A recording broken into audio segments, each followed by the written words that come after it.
شمولا من الشيطان ولا تنكيل الشيطان وما الرجيم من الشيطان مقرب فنة ده بسم الله كن بالقرآن كرام فلولا على طولا الرحمن المدنيا نموتي وتي الرحيم لا كرني مو فنانتي يوم علالتي أكون ينصورو ينجمين فو كاي فتيه والمو makala yelo nyaagi ya tola la maka benin sorondinne wala muslim mulbu ke dia ku kenuji alkabo jalan keme saba jalan taworo tembo lebi janna nyin kati bana soroni ya tola fatewla soro nyen kono ala na rawa kila ko mbele ro kelele wayele ro nyin ala ya funyamin amanna bay akilo nyama muslimi a fansuro muslimi alu alota maka kila la san nyame bar soro ni a gita madina le a tar kila ba madina le kila dada hudaybiya e ka hamina amul hudaybiya din kira to no mujeti dolugo sanna musami yanan ko giyo mansur blabe ko irin fer nyamul mansur wani ka amul hudaybiya o jeni madina makka man jamfa nyola kila ne mo wili kilin mo kemenane anu wolle narje kabira lo ni narje kila e moki maka ka fo ko nata bare man na kele kama nata nyala furka alhabo ka tabafo ka umrato ke amanna silo sodno furka bi maka alo muruto akere sai bol ni ku abat kila alo muruto kada madina ala nyi soro dindaka bare soro nya be a gidan madina fem ayo ay ba ko akubare ayatuha 29 aya muwannin konon tolo bako aya muwannin konon wa kalimatuha 560 kalmatan ako kalma taworo kalma kemelulu kalma taworo wala bako wa hurufaha 2400 akala harfulu harfa wilfulwa harfu kemelan bara begidan madina bismillah inna alago kila ko ntelu fatahana ntellele yeleroke laka ida kila baye fatahan yelerola mubina yelero mi yalan ko abe lankere marin abe koyirin mo mafu mo yeleroke do maka yeloti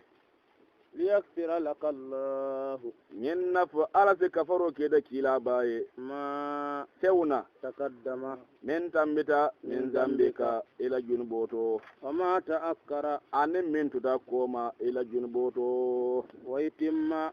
ako badol ko nyin e kolmo ma yakunu badal wahyi ila al maut kolmo mi yalon ka bakela wahayo kola kata da kila la sayaka parce kila annabe molo masumune le muti e buka junubo ke telu e ka kule ke mi yalon ko ay ke erero do ila la foni ala la fo to modo wolle kala fo nyoko comme abasa wata wallahi be nyani anjahul ama yalon kila la fita min nani ala la fita min fatata kila la fita maka mo balu wala tudu kila bi la fi walla bare ala yalon ko de sonnama abula o maktum o do nar tubol ala ka ko abasa wata walla anjahul ama ye ko di nyimfin gindela o mo balu be solari o dad ala ko annabe mo ko mi taksifa le yaji kila mi seto do ba annabe mo de masumuno le mo ala ka ko ila junbo yemen tambinde ani min ta ko ma nyaabe kafare wayitimma ala be timmandiro fanankela neematahu ala nemola alayka ida kila ba nema jimalmu bin nubuwati wal islam wal maghfirat wal annabiyya anil islam ya anil jumbu kafaro wa yahdiyaka muhammadu ala be tilin lake kandandi siratan silola mustaqima silo mi yalon ka be tilin dinne wa yansuraka allah ala be fasala fanan nasiran fasaru lale azizan min waralin huwa allazi ala lam mansoti anzala sakinata atele sonna maten kungindi fi qulubil mu'minina mu'minu le sonna mo kono liyajidadu yenna fati lafa imanan limaniya ma imanihim kakafu mu'minu la limana koto ma limana do fane kafuma walillahi ikol limani atom fennati ka iko adamaduna limani ka kafule akatala yankusu wa yazidu iko limani aka kafule tumuru fanan aka talale iko limani a mola alabato ka kafu nyami mola alanya shilan aka kafu nyami iko mola limani afana aka kafule nyama iko mola alabato fanan ka tala nyami anira ala soko ka kafu nyami mola limani afana ka nasi wala nyama ne ko seron ngar kan sudo ngar kan tansalle bare ko nyina wade ngar kan fulal salle oto limana han kabi aka talale ando adamanu ku kendo e ka gibi fo genni be fala ba ni kan nasi o man betiya wala ne ko limana tinni matete ada kan nasi le aka gidi tagi bare sai bulu jang ala ko nyela limani ya nyala fale nyaka fulo limani akotoma wala mu amul hudabi alamu bi tara geto kila ne mobili killing mo kemenani nyim mobili killing mo kemenani furu kadu maka e mam maka du ngokeno o kidebul ni ku ya bati parce que munana kila ne sibotale ala kay ko ibe dina makale ando ni dina maka kele de kala sende kala ibal ka bo be gibe tal maka be batala sai be da do fode biya sai bo la mara fo si aji kolla amanna agi da nazi ko be kila ka bokuno e ka fa ala sibo de mala boni mundol aka sibo de mina fala ba ya re fetile korndo e ka ala sibo de mala boni mundol aka sibo da duna maka e kele manga fem manki fo mo le ko ngol nungo hijo kono do le ko ngol meju afa sa afele na fo maka jam maka bala fem manki kila sayna usman ki maka sayna usman kila lo ki aka fa maka ko le ko man na kelela na da pour kal kabo tawafu pour kan umro ka nyama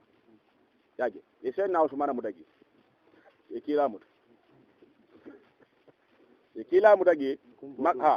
maka fondinki mo keme e mo tansi wolle bonnan maka katerenta mana fu kana bo tiyana sabol kan kebe fa hude be kanu kila manda kel ku kam yagi wol terenta wol jam fa do pindana maka mo tansi fonnin kelo kure sin kollen sai bole be mota bire be mota e samanan kila feji kila e gibiya kila ko ali bula be mota maka sanki baro fura da kila ma ka fa ko sai na usmana ya fala bari yare ma fa ya mudagele ya kale ya mudale kadna kila e ka san kibaro fura kila ma ka bai usman min kim maka ya fala fa muna usman kila ka ki usmana mol mi yalan ko ala lo kai ni nyaabo da kai kamalal ay malo ay haybado so dole mo nyaabo da kai kamalal e ko han ala fon kamalal kila kamalal sallallahu alaihi kila ka tara lawren saibol kon ko lundo kila lan saibol kon kila la wuto be bandate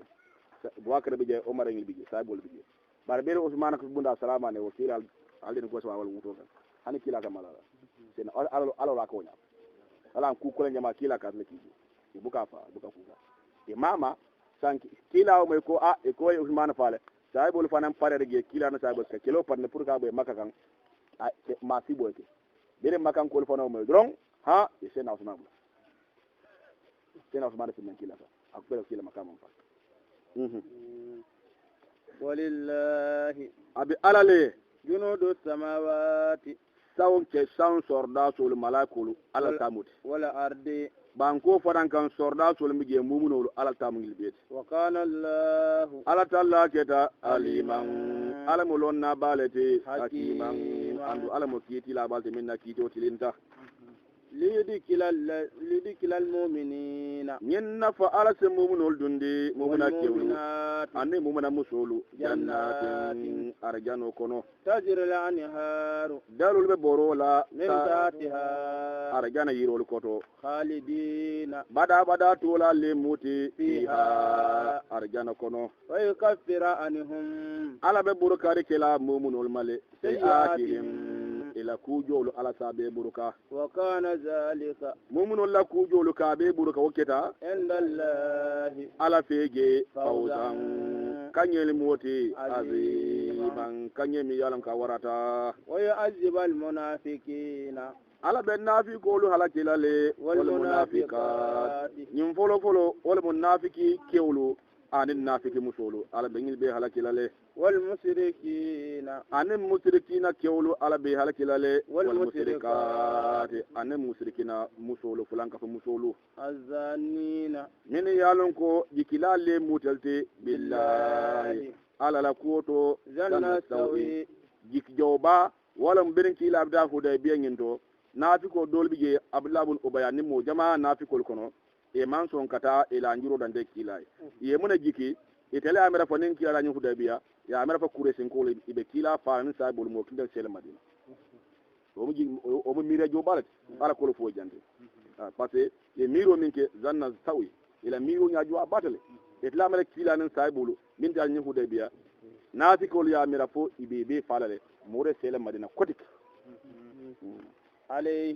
عليهم إن في كل كان دائرة السوء ako mira jo mi yake ilo mira jo masibo abe miri ne fawo nela وقدب الله andun ala gisuboda bakele de alayhim ninna fi kulu kan ولا أنهم andu ale dankale fana ay jamfandala ne mola وأد لهم ale parandiro ke nafi ko lele jahannama dimba ala ko nafi ko bitawolto والساعة jahannama joade bakele masiran murudlati almambe kisal jahannama ولله abe alale جنود السماوات sawun sorda sol mu ala talete والأرض anen banko kan jam banko kan mumunul mbige fanka sum alal sorda so de firawna fara wolto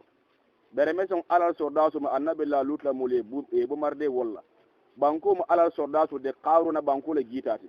wala na alal sorda so siya bakele وكان الله ala talla woketa عزيزا ala man sabalati hakiman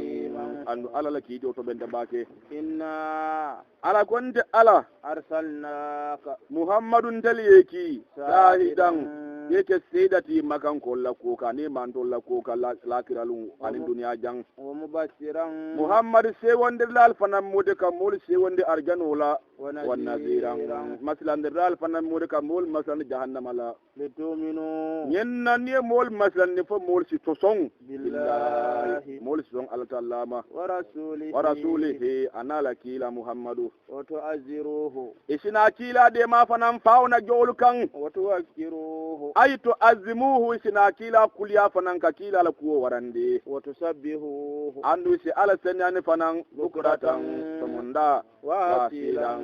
ane wularo إن الذين molimi ya lonko يبايعونك yawmal hudaybiya han bi ka kil alquran ka dia mulla in soro ako molimi ya lonko ye wafir nyo yari ke ki ita kilama ye wafir nyo ya إنما يبايعون الله munna ye ala wafir nyo ya muhammad da mantende يد الله ala talla فوق أيديهم yadulla ala talla bulu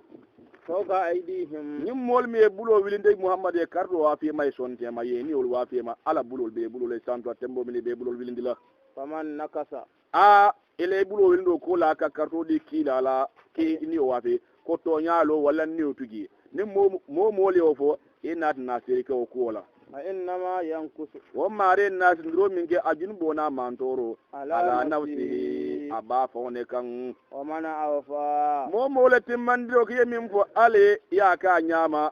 بما ko mi yalon ko أحد ahada عليه ay lahi do ke min kan Allah ala tallala ay ulama ay ala lahi ko min kan ya ta man ya ka nyama فسنوته ala ko mbediro ate bayla mbediro kilo mari lale ajiran joro la azima joro mi yalon ka warata wala mo nyimmo wili kili mo kemanane birin usmana fa ko mu bra kilama san kila ko nyaadi lemu ibe ko muhammad nye parangira maka ibe bulo windi kila yiro ko do yiro nyin ibe ni wa fi kila mage ko ngeta ni min be faali ge fa wala to nyaayilo ala kawlu fo jande min fa wa fi kila mo ni wul jaaji bar ngi yiro nyin omar bul katab la kalifiya kono a yiro nyin mul kataje e ka min ngala ala nangin tumbal ni ngiru kundu bal mole bule dalaji a yiro nyin bin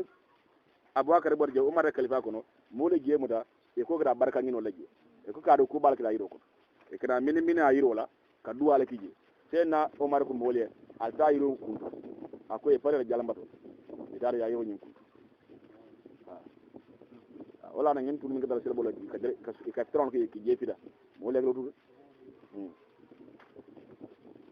tegi alka bero min sumbu ni dare ka sumbu den maka a bero nyi bero umar fita ma hijo kono umar agibe a sumbu aka ku ako bero nyi ku kilembe sumbu lolla aka ante kilal ga sumbu aka no ndende sumbu la aka wallam annaka hajarun la yanfa wala du aka nyalon ko te bero da malmudi ita fentoran wala te fenna fano aka banga kila ga sumbu ko o kan ndebe sumbu la non ndebe sumbu nim bero mo ko hijra ka sumbu yiri kundo ne nyim falo ne nyim tero ne yiri ko de berbala la e ban fenno mo la forra nyim beti hani nyala kabo fam fal kabo forra mo nyala kabo ngira mo kray mo la do kuran mal kabo ha kila al kabo jibala ka hurmatuka azam indallah aka walakin hurmatul mu'min azam min hurmati al kabo ni kila ka e hormo warra ala feje bakel aka bara mumuno hormo wol wartide ala feje temman for moto mo fembal sa mol kra yirol ni fongol ka minim ko fonko aka ko ado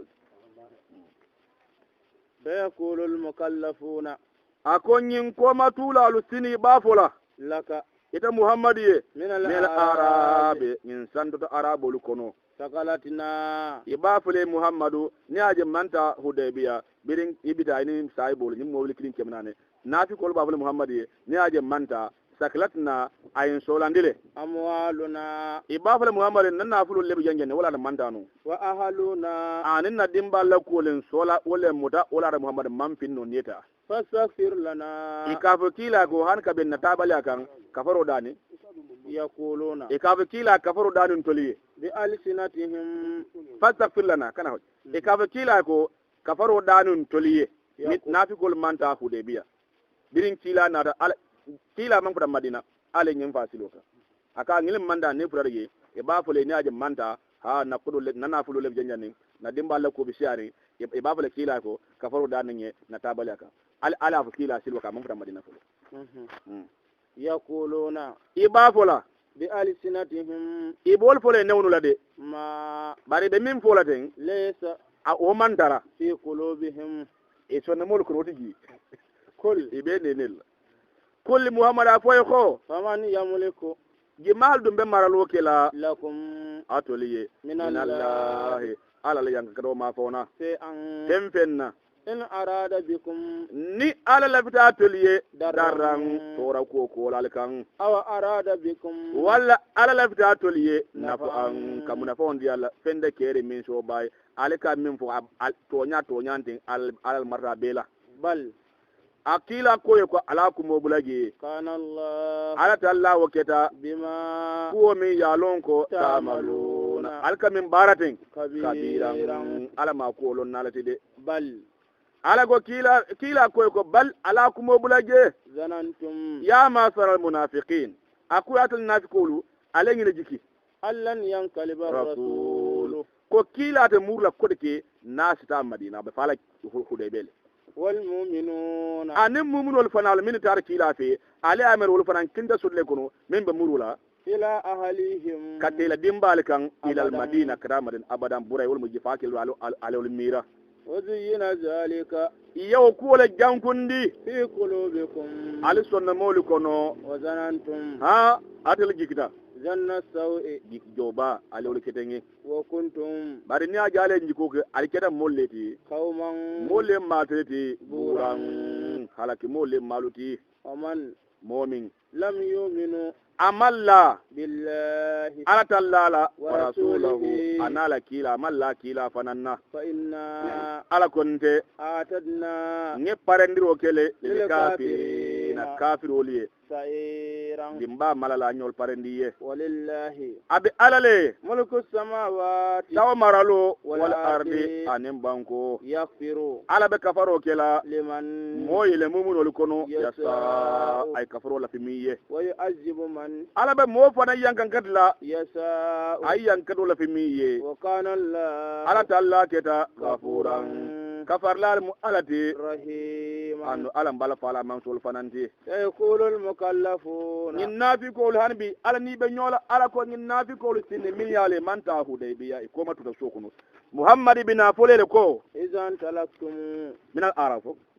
minal arabi ñin sandoto arabolu kono wa mofrod ako ñin nafikolu bina folele ñin koma tulalu idan talaktum naali naata ila makanima ida intellectum wala mun naltara ila makanima kata alla kele nafulo e manta kele dula kele nafulo nada ila fe ni usia molti wala fe so digi iko bo ron so kadla ñanu de sola wala me kele nafulo so bada kele dula e mala kraw wala ala ko kila ko naltara alla na kele nafulo kan litakuzunaha ñin na fal sa alla kele nafulo muta litakuzuha ñin na fal si kele nafulo ñi muta wala mu sambiri bon nang hudaybiya a sai ibida kaybara ala hudu la galam kaybara kele nafulo min sota je anin ko mbe kaybara shabatale sambi ibida kaybara doron ha teon bakaso mbe kaybara ni nafigol manda hudaybiya e ko jibla kila no ala ba fara nyato mande zaruna imaji e ka kila ko zaruna ntuje nattabi'ukum nyebule no ma iya kaybara kada kaybara yuriduna nyen nafiko lu lafita an yubaddilu fosi falindiro ke kalamallahi alal dalo ilafta kol falin parce ala min be kila e soro flolaro say jang ilafta kol falin pour kila sibula parce ala ko kila le e kana buleno ma anan kan lela say ilafta jang yebla kila do may nen kila da kaybara sey be ke kilende na fulo me solle je ko me solle e be dingal san kila mun fotele kol ala ko kila hanide afoy ko lan tattabi'una afoy ko alkana bulannuma kajalikum alla nyim min giden qala allah ala fongele min qabulu jannin bi kasi ala fongele akala son blano fasayaquluna sini bafola bal akumo bulage tasudunana sambirin kila ko alkana bulando bin kila da kaybara e ka kili ka muhammad mahasido da ya ka hasidiya sambirin kila bidala kaybara kila ko alkana danuma ni nabi ko kila ko bal ka kumo bulage tasudunana e ko alkan hasidiya ala kila nan sahibu kendo abubakar ni nabi ko ke hasidiya e ko tasudunana ala alqanima alkan hasidiya ni kila nafulul ka bal hani yakumo bulage kanu yin nafi ko likeda la yafkahuna mone hakilo le kuade baka ku fam illa qalilan qalilan fodo manding kul muhammad afoy ko lil mukallafina nin ko matulalu min al arab nin sandor arabul muhammad afoy ko satudi auna a mana mbida tero do ku so nyaro alkalfa dawul sai ay kay barada oda ala kalkal blanu matibul no bara muhammad afoy ko satudi auna afoy sinin ibn al-kuman lale ila qaumin kata modol fanalu kan uli ba'asin wol mu kele kolon din kelleti de sadidin min yalam ko ele kelo kolyata tukatilunahum albol kelen lale aw yuslimuna wala wala muslima yankal kalbe kele kol a muhammad afoy go hani kay bara tawdo bara tana non korom ibn al-kuman lale albi da modol kelen la min yalam kele kolon tiole moti and min yalon ko wala kilo kola batale wol mu jimaade wol mu yamama da kilo ngirol ikabuji yamama bani hanifa qawmu musaylim al-kazzab la molem mi yalongo akata fana mu annabe mol musaylim al-kazzab akata fana mu annabe mol yamama de kila ko ego ibn al-kuman lale ale tawla mol kele wala mol kele kolonti balle mol wo kelolun fenke do ko kuje baga Khalid ibn Walid ta wala kila Khalid ibn alaja sikana sando ako Khalid ako amir nafsihi ako Khalidu sayfullah al-maslul ala adaihi ako Khalidu sayfullah kila ala sayfullah ako Khalid mu ala fauna Khalid ibn Walid yin kelo bira kida ay fam kono fam tanol targi batembo ne kelo banna fam tanjon babulo kono do be katel kam mo seke fam kat atlo kam mo kundu fam kono do amin be kat amma ga yiri sebude lo sebunde mo balu bala fam kono birin kelo banna fam tanjang ol babu birin kelo keda zaid ibn haris ya fanyin kelo abdullah ibn rawaha ya fanyin kelo jafar sadiku ya fanyin kelo bar biri bitaje kila ko zaid ibn haris ko ay drapeau di wol akwa abdullah ibn rawaha ko ni yage zaid boni kila lon aka ni yage zaid boyndi kazu la boyndi aka muslimul drapeau barabu ka fo nyonya ako jafar sadiku fane ko ni yage ye abdullah faram boyndi ye muslimul drapeau idala kello kila ay musa bolle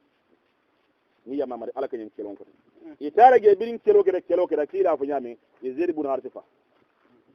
jafar abdullah ibn rawaha wo drapeau kelo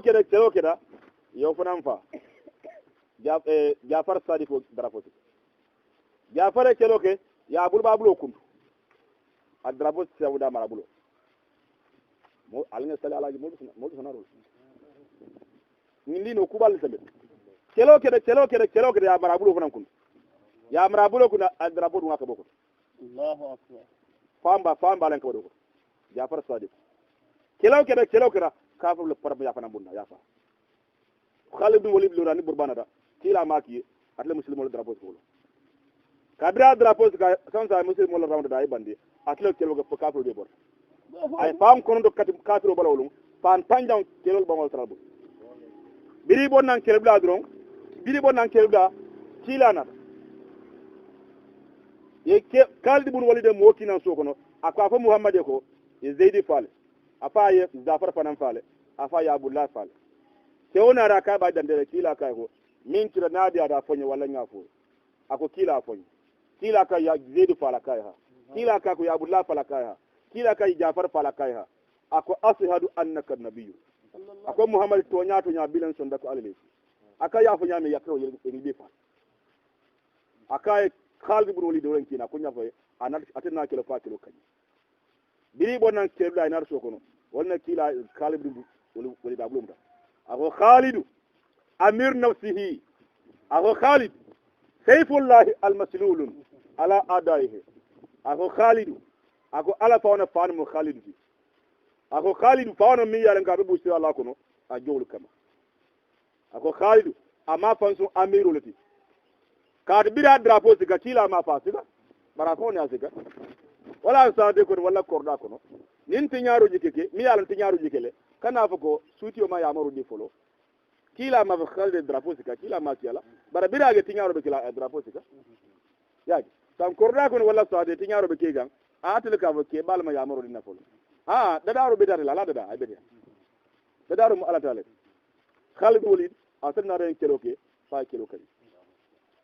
abalo bala blati ge dami yalon ko fan seb da do je wala tambo aso abalo be kalblu abalo be tungu nen abalo dingira ne ge gibe isi fa wona seb da no je wala tambo la sono ala da fa kele da man fa no ji nin kelo kila bidaja ka bala man binge fa abuga fa lummi na be fala abe kurandi abe lare abe kuranda laron ka abe lare mol ba ko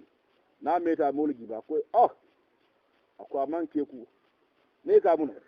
akwai inda Khalid bin Walid akwai inda fana laran kan ko min yanku mo ka fala jiro danya Allah akwai nyimman kan nan ngani malla ka fala laran kan akwai inda fana laran kan ko min yanku mo ka fala jiro danya akwai inda fawo nya wasa sala wala afa ala fa fa kilab la man kem Khalid bin Walid to tamida la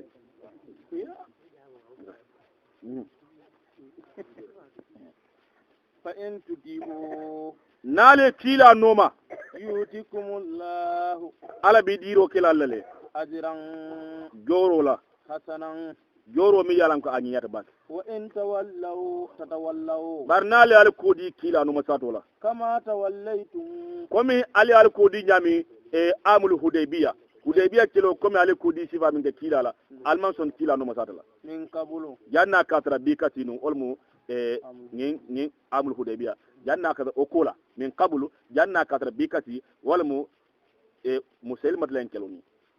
yamamat kelo jano kasima yu'azibukum nalo ke ale balanya min ga nala jamfa min ga kila la hudaybiya nimbi ali sifa ke ni khazwa yamamate ala bal yankatlale azaban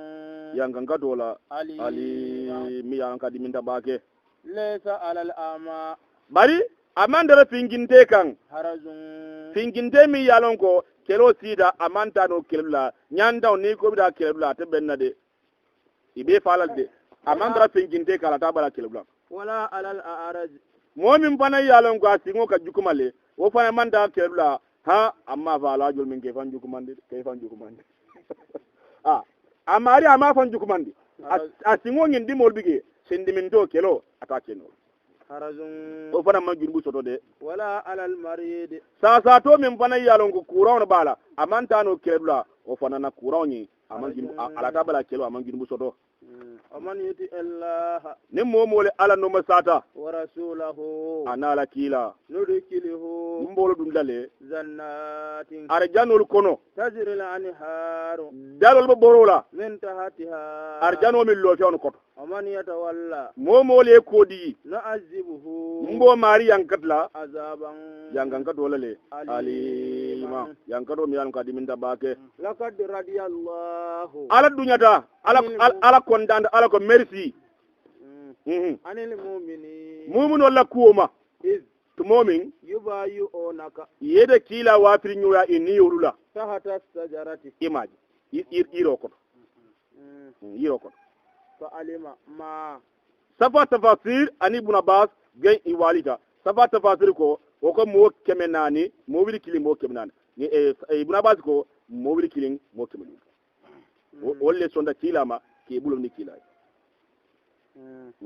فعلم ما ala tawlonne في قلوبهم min be ngil sonno mo kono فأنزل السكينة ala nara sonno maten kungindi عليهم ni mumul kamini ni wa fi kilama وأصابهم ala nade soto ndi fanan فتحا yelerola قريبا min be sutiyari yeligi malamo fatihan qariban khaybara sari'an ala asar zalika amul hudaybiya ile bra kadum maka imakeno kadul kunte nyako bare biri bonnan hudaybiya amma me dron sansan e khaybara soto e kelna fulo men sorgi atabira sial se leddu ila tabalya maka kadul le bare wo sunona ni kuya abote bal bar ala faranka mun kama ala ka kule kaba nyaado qur'anu ba fule ni ane man bi mandum maka ala manson akidalum na ba fule ومكانما anin kele nafulolu كثيرة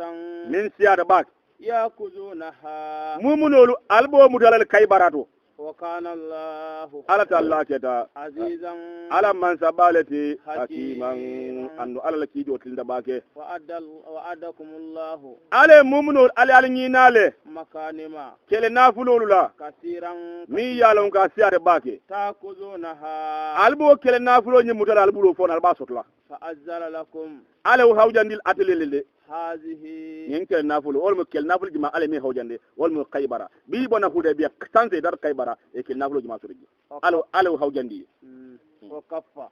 ale mutaroke أيدي الناس mol bulola عنكم atoluma ولتكون آية wo fasike kakoti للمؤمنين mumunoliye ويهديكم wolon bi dara hudaybiya kele man kiji magan kol man kila saibol ma kelela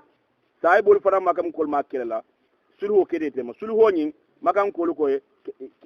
kila ko man na kelela magan kol fanda kora o kel balyal kele man nake bay eta dum maka e man so mawal kila sa bul mur madina ala ko ndele al bulomuta ngam magan kol fara bulomuta kele manke wala takuna ayatan fo sike kakodi il mu'minina mu'minoli ويهديكم ala bali kandan lale صراطا tilola مستقيما tilo mi yalan ka be tilindi وأخرى ako bari kele naful do لم تقدروا al kay bara kele naful alo marla alo soto bal kele naful do folam bige ale ki barola al mo marapolo عليها al ma maralo ke alayya lam taqdiru kulo kal man noro ke alayha o kele nafulo ji maroka ay qanima faris wal faris kele nafulo al mo marapolo bare nyaatu al bina fon maralal قد أحاط الله بها ala la londo mininda o kele nafulo kunyalale وكان الله kadu ala talla keda على كل شيء tewon be kan قدير kadi ala nula mansot ولو قاتلكم الذين hani aya tara moli al ma kelola كفروا mini kafiriyata لولوا الأدبار isinage ni al ma kelola e betara jo tiarne ibagli ye kodi utaborot ثم wokola لا يزيدون itina sodro ke o kafirulu waliyan itna ma ko la sodla wala nasiran itede marla fanan sodla سنة الله nyimmin be nyafo ngina mo alala siloti التي silo mi yalon ko kadi khalati atambidale من قبل jannin be kati mando fulol min tambida tambide tole ولن تجد muhammad ita taralo kela de لسنة الله alala siloto tabudilan falindiro kayelema alala silo birimbe ba adam jumanu han golkata وهو الذي alala man soti كف atele mudaroke أيديهم maga katilol bulo alala ya muta عنكم atele keloma وأيديكم atele fanan bulo muta عنهم maga katilol keloma ببطن مكة maka tema من بعد nyaaje ko bi batil makkata e hudaybiya ge man jamfa makala ge nak bata makala le maga do hono bankol mu ala mal kele bi من بعد tumo kola an azfarakum ali manta benta ali makan kolu kan kolu wol nin kelo gede sai bolle makan kolu parce que etelen dama finde kan wala ala ko min badi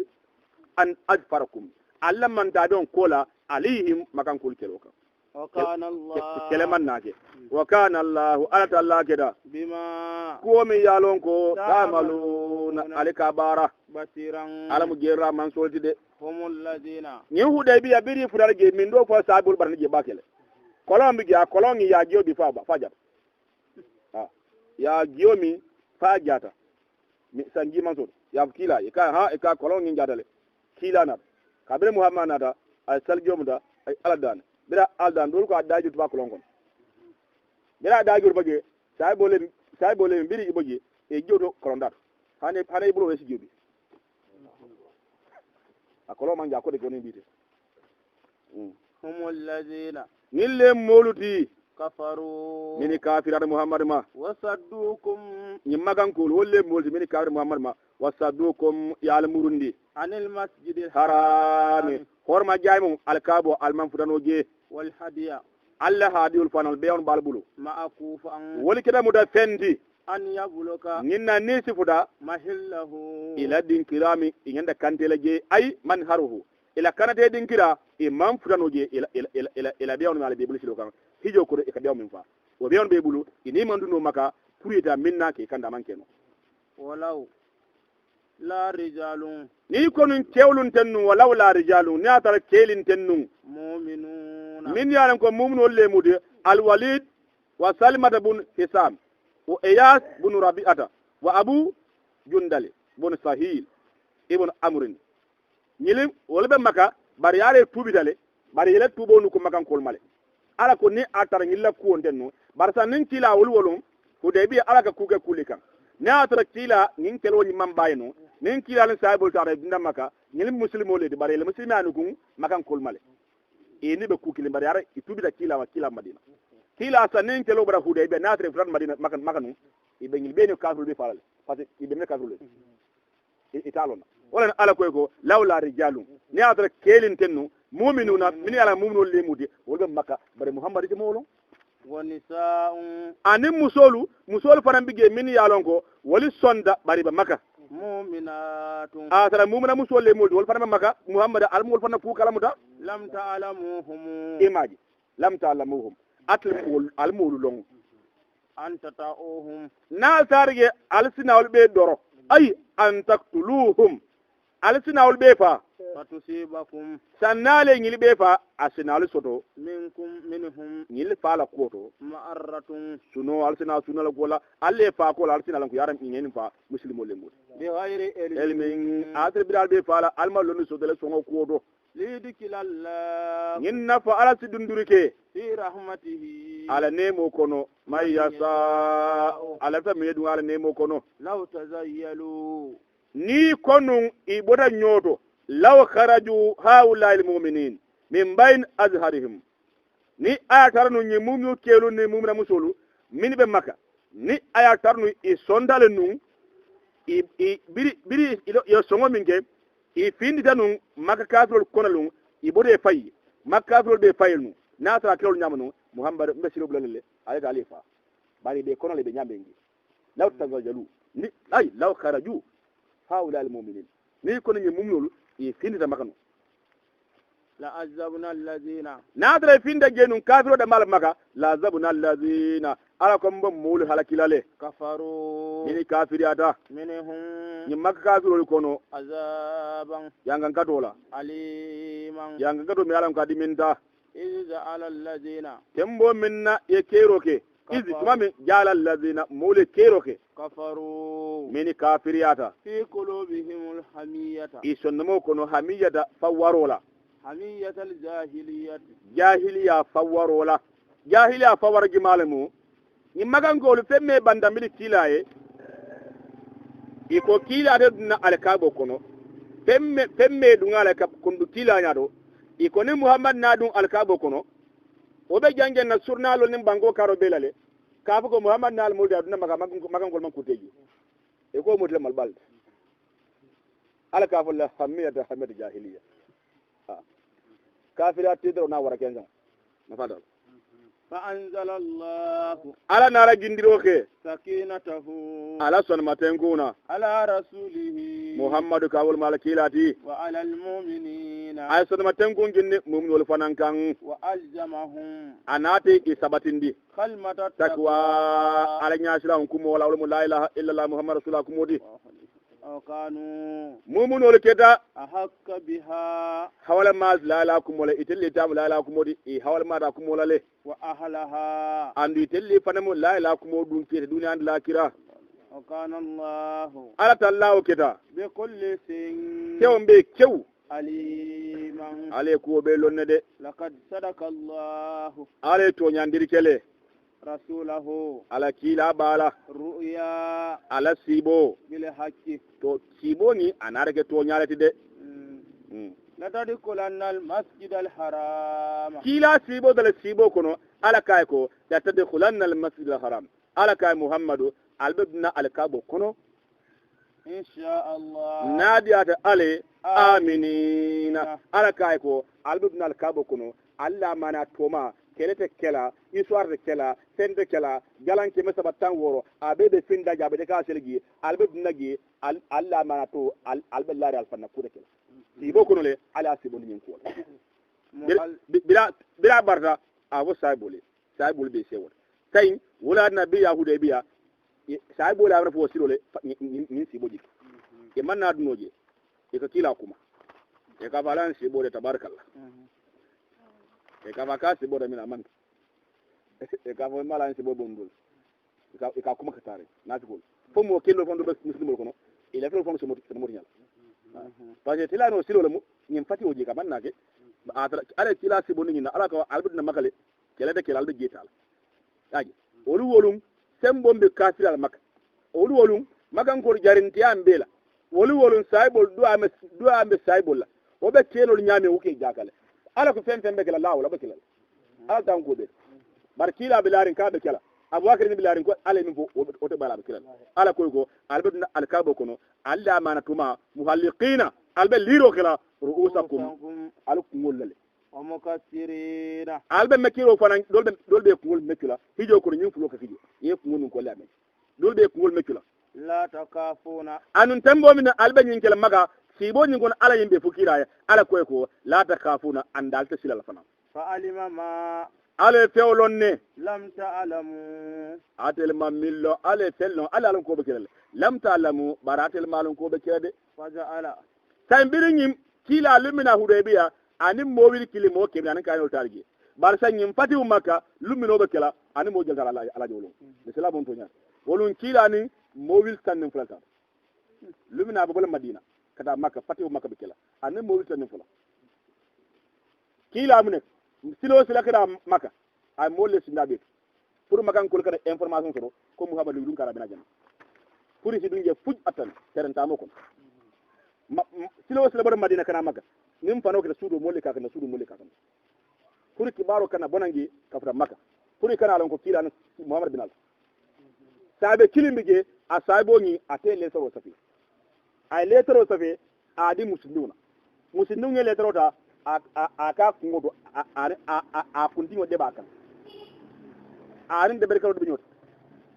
yaji a ke le soro nyindo abadu min makka ay kibar ka fay ko lunkar ne muhammad bin alti fi dakana sargi annan sai bolum kabira o kidram muhammad basiri jibril kay ko alla pere tinyat aka muso hayna sila karata gi aka ko sai jibril afukila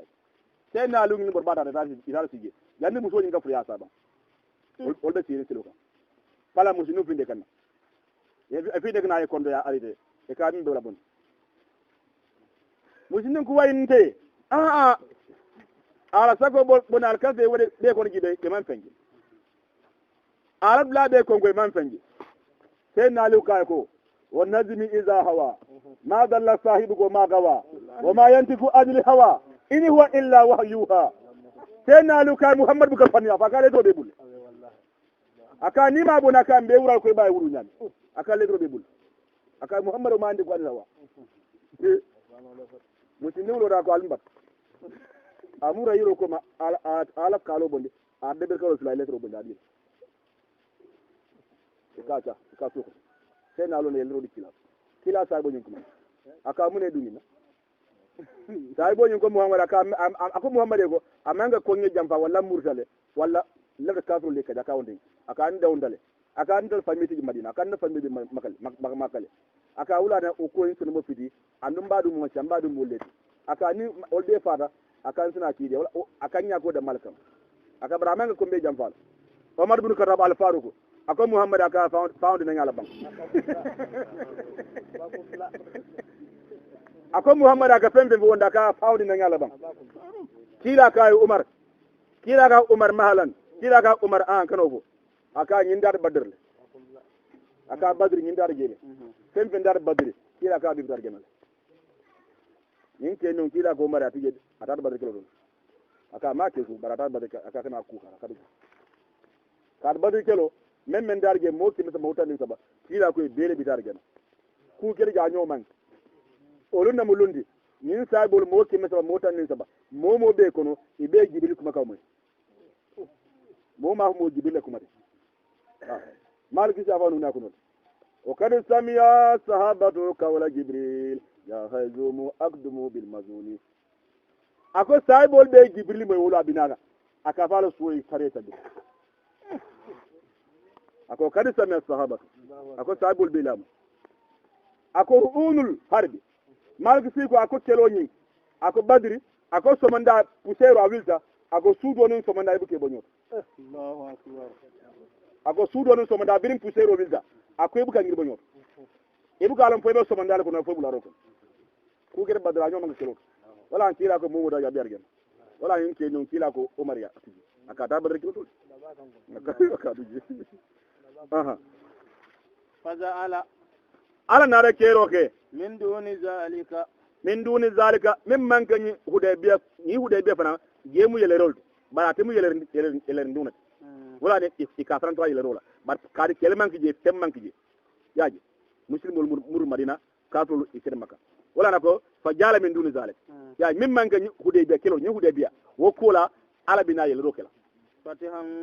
obe kele rilti qariban min betara sutiyarin hudaybiya la huwa alladhi ala lam mansoti arsala rasulahu ateli ala kila ki muhammadu bil huda bara muhammad ki kandandiro la wa dinil haqqi anen dina tonya wal islam dino li zihrahu ninna fa muslimi adino silanke dama ala dini kullihi dunya ko dino dina bige fa muslimi adino saro be ul be sandola wa kafa billahi wa sokeda alalla sahidan sayyidat ale ko ku sayda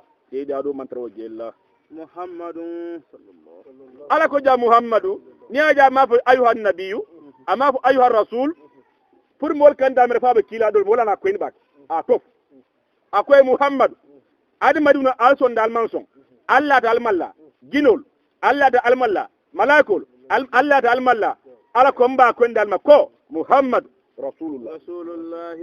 ala ko muhammadu kila almad ala la kila almad wallazina ma'ahu bar mol mi yale be muhammad fe asidda'u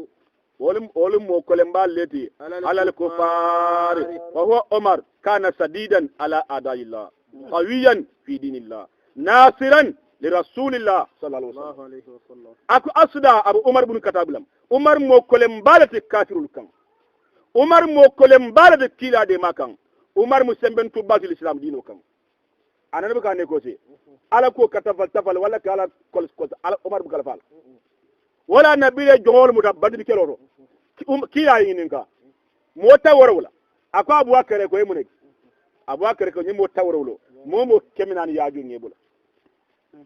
ako umar yemune umar ka ko ma ra'a abubakar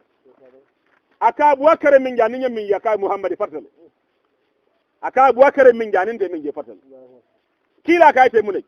aka umar aka muhammad aka found mbulo ko nyanne mbadum ko found abubakar abadu ko ni min ke feya found aliula abadu ko aka found hamdullah ay abasi ko ko afadi nyo wote bol be non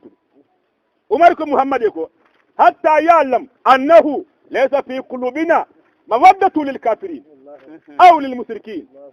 aka muhammadu fo banko be salan kon telman kafiro kan aka na ni o kirja yamen ko mbe mbadin ngogum banko be same kon telman kafir kilin ki aka mahala naka umare mfo dokela aka abubakar mfo bolke abubakar mfo bolke ala kan barki lakum ala jalay ala kako wa makka lin nabiy ay yakuna usra hatta yuskina fil ard falaka fako aturidu arda dunya ala ka manda annabe mo ka jongol muda ika ko do busol burike bol ala ka yo san dunya na fa be fil wala alme fa falaka ko dum debul kila ko walla ko ni umar ne akoni ala bambal fanya ko albagi de mbagi dañu banko umar kuma nanin sai bol nyoto ba jama ay min fo ala ka fo umar en folo ruhama bari sai bol ruhama ako hinantelle muti bainahum idan maltema wa huwa usman ibn affan sena usman ala bolo majam sena usman bala fala ba hinante ba muslimo buka konka nyala muslimo buka kura nyala muslimo buka fetu anyala asirinda bak usman tambal fala ba hinante ba anbe marse da belori a kyondunja abdene ka wafola sena alula den ko mo alula korra kono olon tino manso aliwe den ko bondi ba wafol marse pura na balwala usman belori den ko ina sude a kenin kuma na ka nginden ko dum aka ko aliu talam aka ko munam aka ko bi ala ko soko ni kino digi usman ga je ko aka na ka galle mu aka ko kiminan mu a kiminan ko nda adi ke ndiuna anin den ko aka be sami adi alul aka barkana fa usman adi aka kanan ko fa sai na usman bolnya tabu kelo sida sai bol gida tabu kelo nya kila de umbat tabu kelema nakiji a kelo nyimbiri bida kila ko sai bole parce que kelo nyim pas préparé comme man sakunda nin soldat so bida kelo la man sake financer kelo nyina parce que gejam fasale do biye ka targe fokaro ke wulo biri bida sai kila ko momo meno tembondo yak molo olma sala mo tamira ila bar ala le bay la bar har kenala le ndel gabal jah nakoro ban ndel gol fo nakoro ban yagi ala gibirin kila yifo abdurrahman bun awfin wala fulunat ayna fulo jurmi dar civil nani awul jurmi ko ko baldi kabira wil nanu lande kila ngi ninga kila kay ko abdullahi aka ko siyata akay munatu ako kila anna ko do be wil selam aka wil nani nyaw samana jam wil nani nyaatu suko dimba kila kay ko barakallahu fima anfaqta wa fima amsakta kila kay men naati ale bargo keje abdullahi akay men du sogon dimbalo ale bargo keje e ko birin kila nyum fa duwata e ko abdurrahman ibn auf e ko an banku mun ko na nya fa ke sanut Allahu akbar birin kila nyum duwa han banku mun ko akada ke sanut sai na usman nyaawoji ako fa abdurrahman fa mira da malam adar soko ay ko do sama muhammad basiri a jurmi sala ko ni gede dada ko kila ga puse ko ma kodo Allahu akbar kila kodo gibe ako madara usman ma fala bada hazal yom ako ka babi la ko duniya ban usman kute toral kodik ita girimule kele ita kule kele mi kuya ale fo tora kula aka usman ita ka babi la kada ita toral kula kodik ida oda mandala awna fulo jurmi dole ko suke me wala awla sabana suke me wala ka siya be ko a nyungu mo min samana siya tan nan fu ni da wulo ne be min palka dum idara wulo ko ne je kele bla tabuk biri furata kelo keda astafara kele banke ibe yetiro kam sai mun na reke min do saibul baran kolombe je ike min kolombe no ala hudo e balal akwa bana kolonjal ako murad na jubile sai min do saibul muda nyonko mol mi kefa min do gas momuda nyonko mo nyaaki to aka bondi aka lokote na mo mbija kami pura kan goro sin yiki ka nyonko mo nyaake so ka min na mo mbiji ha e ko kila ko leanat sai na usman da ala hudu no aka kolon ni ko nyaadi aka na kolon muda ajoma usman ka wafim ako usmane ida sannola usmane ka fo doron aka dinar wili bon dul amma fatala a bonda nya faka hin ako sa bol Allah ko ronka acha bismillah tarahum akwai be sai bol gela ruk'an sugidi laliti sujadan ibe sugidi la yabtakuna fadilan sugido wa huwa ali ibn abi talib sena alu ibolma ibn abbas wolfo sena alu musu ila bal salla balemu ngo mona muslimi akun alaji ila sadabo kodo be bulu ika sadabo min ngando kenola yalla ndak kutelo ba nin suwo ku defana bel bongon ibe salo min ngalgi ma jawal kutelo sena alu man firin alu na ala ndarjo na ala londi ba be anala ento be anala londo be alu man firin sena alu man firin aye man firin asir bar andu musul be fi mandil babul wala da musul faransi jaglu ma kuna la rajula mulba musul kuni ni anan gel jagi sena alu man kodo soro kenda almam amman kodo soro ba londo saibol kono ako kilan kar londo min bela sena alu ako kilan kar londo bunda wili kilnela ako nyim bunda wili kilo kilim agiri da bunda wili kilim ba kono ako kilan kar ne ko dolla ako ni ngeta mande alba mena fonga jaba ko soleke ata londo lum sena alu ay lonna bal sena alu bara man firi amman ko do soto sena alu man ko do soto kila dimuso farmara zahara wala babul fururi akila abuga kondon tumodo akila tumodo alaja abuga simang senali saibol bele siri kila go saibol eko ana madinatul ilm akonda muhammad bulondo sadede ako ali yung babuha ako bare bunda am alula ali bulo nabal ngo tumodo abuga kondo alaja ndalan jamano nentil nane man kondon dabe est ce que fulu ban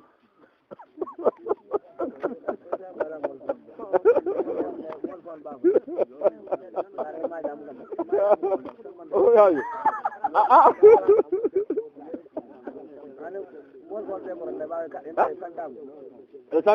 sen alu kenda jimala fijaruti jimala kumara alu ya alu nal dimbal kila farmar kila dimu buga kondo buga sima ha Allahu akbar Allahu akbar ko la sabula Allahu akbar Allahu akbar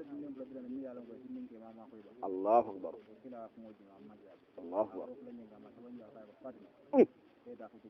Allahu akbar Allahu akbar Allahu akbar Allahu akbar sayyidatu nisa'ul janna Allahu akbar Allahu akbar yabtakuna fadilan yin saibol min kanyin kol be geden e katara ngin ndiro la alal fismanti yala lolon barajoti minallahi barajo mi yala bor ala ma fona waridwanan ani alal dunyo fosi alal dunyo fonan so do fima hum bar saibol la ta man sai kalu minna fi uzuhihim e nyaadalu ina ta man sai ka tarawolto min asari sujudi bino e ka sujudo no ge nyaada to le zalika wa min giten masaluhum ila misalo bol nyama fi tawrati tawrati kitabo kono masaluhum ila misalo bol nyama fanan fil ingilo kitabo kono kazari en ila misalo kuna senefen akiraja sadiahu mi ya soron findandi fa'azarahu anara sembo o senefen inara sembo sodo fastaqilaja fastawa fastakilaza abambanda fastawa atilinda ala sukihi asunkan yujibu zurra wo senefen nyinga kawa kuyandiro ke momo nyaagi bala ngi yake kakuya yakiza kufara ninna alaga saibol le misal jang saibol do mon dinamo inara siya comme senefen ado mon ma fali ayta followe nasi ide mi ata janete saibol la ko trawol nyam e mondi domoni fo edu na be mara fo biya fe ndela fana afral jam muhammad nyinku flo dami woni jande mo muraja asabal bara asali biya afral jambi atamere jambi dal islam ko rawnjam ko men sene ko ala ko misal jannade ila kiza di mul kufara nyenna fo kafiro ni o sikuya sai bolla nyin bamban nyala ni len ke nyala وعد الله الذين ale mol nyinale آمنوا min yalan ko ilada alala وعملوا inara bara fanan الصالحات bara betolula منهم nyin sai bol kono ane mum nol be kono fa duniya bang مغفرة girbu kafarol boliye وأجرا anin joru ba aziman joro mi yalan ka waradale سورة الهجر ala yega siboje sibo ka gwelal ya modo yega sibo kudol sansa manke na me da ka kele yaji kila yin sibo mbege sai bole amra fo kuma kensa onam kila sibo ta bele nyami a be ta arja won fa band yaji sebo ni ma le la so ko ndangi ninga ndo tuba nginan tuba bi ularo comme ko non ko nda la on fege ngel la fege bi ngel la fege mbal la do sudo ni sibo da ge sibo kono nyaage talbe ni monane o le dinna benen fano ko nga fa nga bala nga ha nga sibo le jam nga nyaage talbe ni mona dinna sibo kono akonya ambal nya akito ba ininga inin karde bakamo e talbe ni mo sabo nan kambi sa mangana ye mo kilimbo nan gidinki ha gidinki ye mo kilimbo gidinki mo nane dorbo nan kambi mo sabo bel sogono mo kilimbo gidinki nya sama ko do sanngere e ba sama na mo jalle mo nan ya yo sibo do biya hana manga bi anan ko asime nya ka kele ibo ka ko سورة الهجر مدنية ako surai hijiri wala mun kila la bun konon ko kila la buna ku wala mun soro bar soro nyin kulluha madaniyat ayatuha 8 asfara ayatan nin sele bakon wa kalimatuha 343 bari kalmo min bakono kalma keme saba kalma tannani anin saba harfo min bakono harfu bilikilin harfu keme harfu taworo wala ani woro wala ba soro nyiko بسم الله الرحمن الرحيم bismillahir rahmanir rahim يا أيها الذين atel molu آمنوا yalo ala naku ya ayuha naku atel molu mobe ke nyama kala ni ka ko majibe akafu hay man karing le fodembe karing le ala banke dawlo nyam ala na banke da naku ya ayuha allazina naku atel molu mobe ka ko wil ako amanu ako minison ala ka dinya bol nyam ya ayuha allazina atel molu amanu minison da لا تقدموا alika ga tammindirike بين يدي الله ala nyatiliuna wa rasulihi anala kila واتقوا الله ala sila alala إن الله ala talla سميع ala mulla balati alim ala mulonna balati nyimmin alaji wal munin kila be keno kene mola kuma kan tambe kila nyat kadu kila ala ka fateli ya ka fa moli kiti onin kulto ala ko saibole ni muhammad be dauda mo kan tambe muhammad nyat bare muslim wol fana ni be dauda alquran onin kila ala hadiso mola hakil diyani lonite wol nyat mo be ka bula wolle noma bari ala ko kila ala fole diw ila kuma kan kadare ifa nyat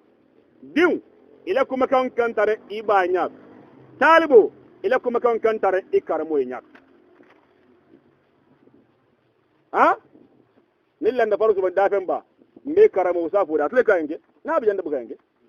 ha talibo kuma kan kantara karmo nyat musola kuma kan kantara akema nyat alamoy muso kiki lamoy talibo ikarmo lamoy diw ifa lamoy diw iba lamoy nyilbe ke lamoy ila alfal mun bet walan alako alkan tammi kila nyato ala nyato anin kila يا أيها الذين atel molu آمنوا min lata alala لا ترفعوا alkana sikandiro ke أصواتكم alla kuma kaunula فوق صوت النبي nasalat fi sabit ibn qais nin ayo jida la kola kewlo mi ale ka fay ko sabit ibn qais atekana na fura da bar sandu don kolmat sandu ga ya nya ba aka sandu ga kamba bagala bara sortale asortale kuma soro atekana ni muhammad ni mo ba kuma la ika fal ko ya ayuhan nabi famma jiyo ko bunya kono walla ya ayuha rasul ka ko nyam atikina kafle muhammadu ite muhammadu hay ite muhammad ko golfo anno muslimul mat ala ko hani muhammad a warta wotle ala ko ndela da banda fonka malala nka fa ko ayuha nabi ala fonka fa ita nabi mo ala ka fa de kila ya ite mo man sona bunya kata to ni mo bunya balo abuka mo bunya an ni ma mo bunya mo ke bunya ahe ni buka mo bunya laaj walla mo de bunya mol ka mo bunya say bo nyim biake ala wanyar mol tema ala koy go la tarfu aswadakum alka galakum ko sigandi foka sautin nabi annabi mul kuma ko sandol wala tajharu lahu alkana lanken mandiri ka kilaye bil qawli yala ngin duma sorol itelle kola den sana sorol itelle fananga buso bula mol len sana sorol ni no soro kraut yaji e kam akam bere musatu ala ko alkana lanken mandiri ka kilaye tajhar ba'dukum comme adol ka dol kili nyami li ba'din doli adam malka nyoru nyami usman abubakar omar hanid alafu ya ayuha nabi walla ko ya ayuha rasul alkina muhammadu alkalkana fay anta habata a'malukum ya lo nyin ni muhammad fo ni alama nyin fo ni muhammad fo nyin fo e ba fala he sara fa mo la bunya ngi non e bol fala e ba fala mo la bunya wala na warano ko mo bilanat muhammad aran ko warano ngene kala e ko sanne be sala jaamo be mo kala pour ngi sal dol ko al ngi dimbam la min si jogi mo salum ko saro sita kila ko kila lan ko warano ngene kala dol ko na sida alin ka telan ko man telan kila ko kere ko dal mot dol ko do san na sida alin ka bolon ko man kila ko hanen magi so dal mot kila ko sanga janjang nyalla ni mo min gen so manda sina kila la warano ngene kala ba ni muhammad fay warano ashhadu anna muhammadan rasulullah e ba fala aka fon to ki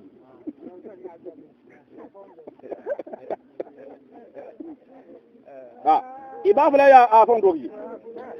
san kila man fe kila ko ngajanjang pano keda sa bol na dogo kila ko nda si bodale wa ta fay bandi do fanan ka nda fanan si bodale wala fala ta ide ki kabe warano muhammad to bi kila ko alko ta wala ko warano mo ko warano ba na fa fo doro ba fala ya ja fon to bol ni nga nya don ka jama ba batandi to nya men nakirle ni afu e kaje ko ni afur faza aka nyar ko jabran anta habata a'maluhum narka muhammad to lankene malka fu muhammad al salla baro betinya wa antum atil fawnu la tasuruna al taluna kala baro tinyata innal ladzina bar biriye yin fodami yin qais yin sabid ibn qais bir yin kumo foda al balla baro betinya ala al taluna kala baro tinyata abe sira korda ko nakatu kumbola abura jamu da bugala kila fi akatu kumbola fo kila abukaji kila na ku jagan akwai sabir ibn qais kila ko mbuka jada mun dole e ko kila ko saibal tala ko jibe e dara to ni dara kumbola e ka munam akwai alay ayo ginna kola ala ko nan baro be tinyata ala ko sando bi da jahannama dron ha ya dara kumbola ina ko kila hay kan dargel e ka bar nya dara kumboda ma bol ako ni ayo min gida kola ala kala baro be tinyata anda akata tak wal ka dawna laji ndal bi ka fo nyele sama nyedo ke min man ko wote dal golo yaji biro kida sai bo nyindata kila ko ala ko manna ya ko manna kila ka he kila ka ko ibida argenal kila fa kila ka ibida argenal den kila ka ibida argenal kila anar kondana sai bo nginar fa jar kelo innal ladzina mol minnu yahuduna ikallandirike aswatahum ta nara sanse a jiko sanse yaran ka jiko sanse ala ja bidal ni a jida na fana kula ate mo kiru nyin sabid ibn qais sambiri nyin foda sa nara sanse sa nabi jamal kila akana fa foda muhammad ma aka ko ayuhan nabi asota minna afai bandi walla fudama aka ko ayuhan rasul asota minna afai bandi anar tubi abra akuluga gaje bam ndal kam ma walla ni afo saba ite kam fandile ande ka mbiriya yaji min ke no biya tubida ale awgi dum fana ala kay ko allazina mo innal ladina mo mi yaquduna aswatahum min ke ko makaw jendi anda rasulullahi ala la kila bala ulaika woli molu allazina wolle molti amtahana allahu ale kalsandiro ke qulubahum min sonna mola littaqwa ala nyasi lawye lahum maghfiratun imaje jurbu kafarol boliye wa ajrun anin joro fanan azim joro mi yalan ka waradale innal ladzina dole fanan ko gede sa soro nya tola jannala wala ne kay ko sol hijrat taji yin soro ajida nazarat hadhihi al-aya fi qaumin min bani ambar hi bun khuzaat ikoni aya jida wala le kola molle fana molti kila no monyolu e kamuna kila innal ladina mol mi yalon ko yunadunaka ikere kila kili min wara'il hujurati miro koma tembo mine ibele no monyola bonkono ikalo bane ka muhammad ni molle muti ini moje malle ngare kila kan wo mol ngenda ko dul islam ko bara abenda salfana wadul fi salfana kola kila be fongenduna ala bungu na be lani ingenda kila lamoylale fonen tembo mina kila fon finde kan alfa tuma do bije hani solda alfa la e fon ka lon kun tembo mba dran selale e ka bulagel fonni ya fon nyasulu ka finde kan bare mo kede payina da kongo muhammad nan solde mal yolke kila ha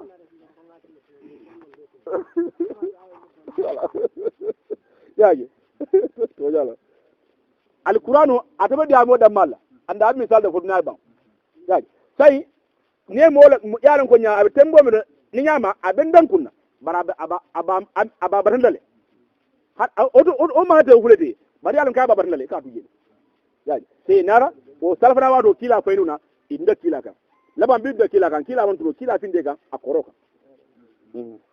aksaruhum ala ko min kanyim manya sifa ke mo jama bige la ya'kuluna hakilo tela e hakilo ku abata wala ne kaki ku do ja ki ku ala mo hani ma foy fon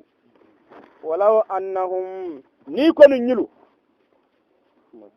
sabaru ni ko ni ye sabarle hatta hani fo takhrizu kila ay pindida ilayhim kade ga nyande sabarle problème be bul nyanya fo ya bar fo din kila pindide kan baye mangana bunda ko pam mangana kana khairan don bo be kele kayrolti lahum itoliye wallahu ala talla khafurun ala bu kafar la balati rahim ala muhinante manzur e kanyim be ki nyawnya ala kana yam male ya ayyuhal ladina atel molu amanu min yalo ilata alala in ja'akum fasiqun jang mol ka bu ala gi civilisation mol ka bu kuniw al qur'ano nin ka muda atela civilisation ala kuniw bi ray fombe hadaratul islam muslima ala civilisation ala kuniw al qur'anu taala bedara bet kun bere yolo bole an kun bere yolo radio la mola e ko dole fudo kono muso nin kedema yalla mola am tubabul tamu dolde a be muslima dad muso nin cho kan morta hago boyndi kanyo da sumbu l'islamu talam kila ko alkana kafalla musol fi ko min beyaw e na don piribiri wargas kila fa di sodol abe safira di sodol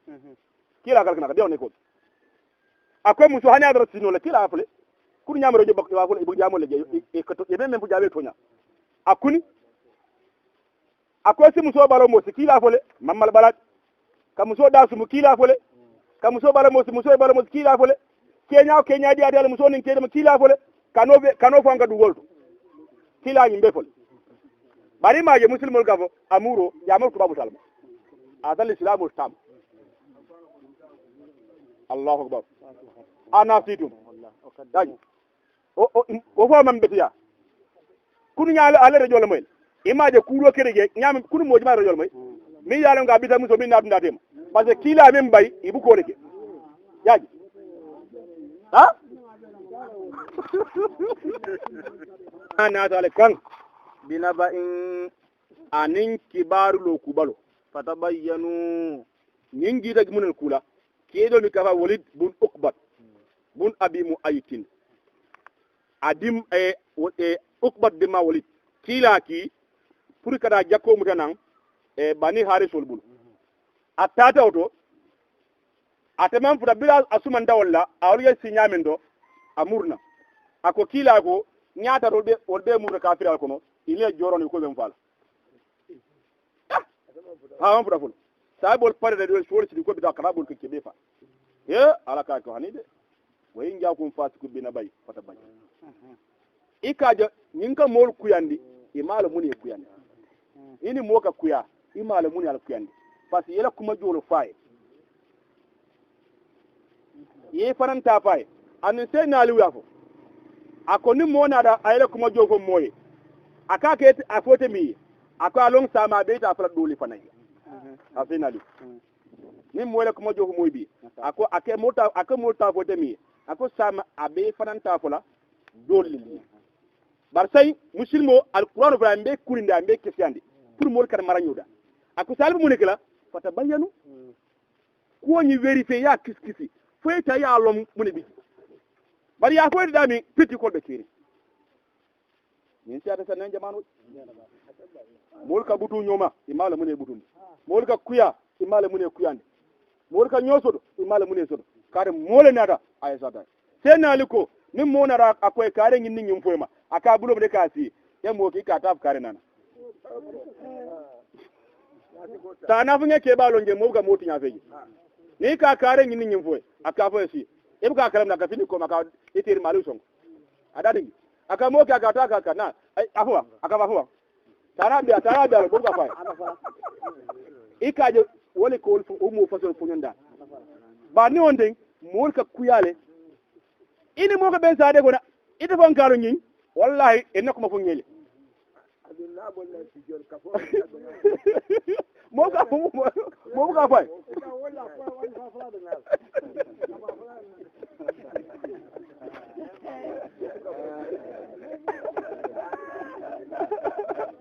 no amambe dia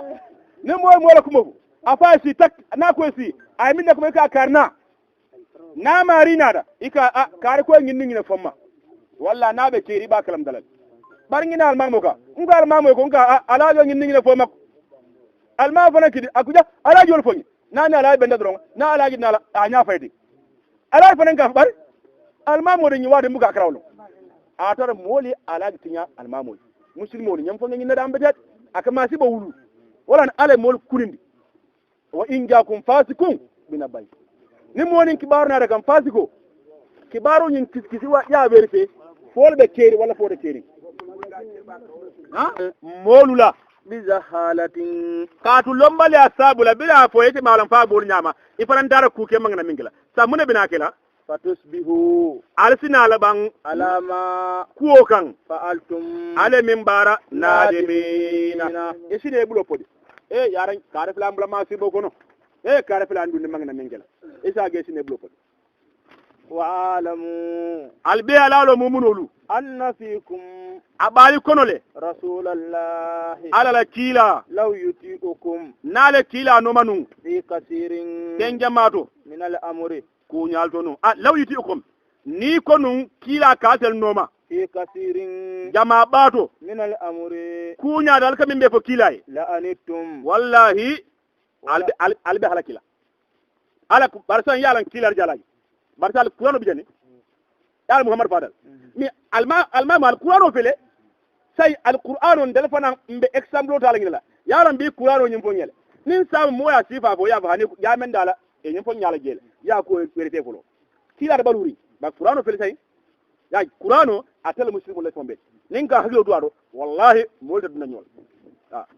molta dina nyol wala ala ko kila ko natar no kila say bol kam be ko kilay ani modul kam be ko kilay nin kila ka bula be noma albe hala kilale wala kila da fa mede na fu say bole ako say bole ko nyal dani ako mo ka kan nan kan iko ni karbi den ay fat dalal ako en kala fidi la nye fin dal kan wa qalbi salim nson mo tara senyare mo ku kan darge ika moje mo kendi ata nyawnya mo karta nyawnya ni kay ko karbi den sabi ka karbi sindak lale anu talim ko wa adamu bihi min qawli udatihi fa asbaha min al-layli fi sakki mujlimin akwai kan moja aka aterima akanunte aka konnante ya jola kumola ma fa mo ka terima kon a jola kumola wal mu alajinu kendambe diare bar sai ndele bida nda konnan telmu kendande misalo ngole ke levda alagi nin kendan so boy du tema iko ni lungo liye jow kumbaja nakde terol yaklo ida bol mamedet ha ye jow kumbaja anakde teri mala anabo na villa itaju iko yaklo sai waka kinyadi le wa adamu hibihi sai ni alagi nya kendan nya alagi fo kendai nyam fan na gini kendanna sai ba gela kendani alagi tam kisi kaso dum ha billahi kisi kaso de kina alagi parce que nyam fan ga alagi kendan ko san kendan mbakilin fagir nam teri basi ngam misalo kon teri bal mu kendande sam pour kendan alagi ma parce que min alagi mandia sam pour kendan alagi ka nin kendanje ne alagi ndan kendanje sai sa jara sabugi akan ko kendele wala ne kitabul ko mo ka kanun te jowya a jola ko sabul e kanun de ka jowya i jola ko sabul e ko nyimbe ka kel ka nyimbe alquran ka mo le tiya lut walakin Allah akbar ala ta'ala habbaba ilaykum al-iman wala limana kanu kanatil kan wa zayyanahu ay limana jankundi fi qulubikum ali sonna mol kono wa karraha ale kondiri kele ilaykum al-kufra kafiriya baro alo ko alile wal fusuku anim fasikiya wal isyan ani ya marsoko al mallafi muslimu wala nyimbeke ulaika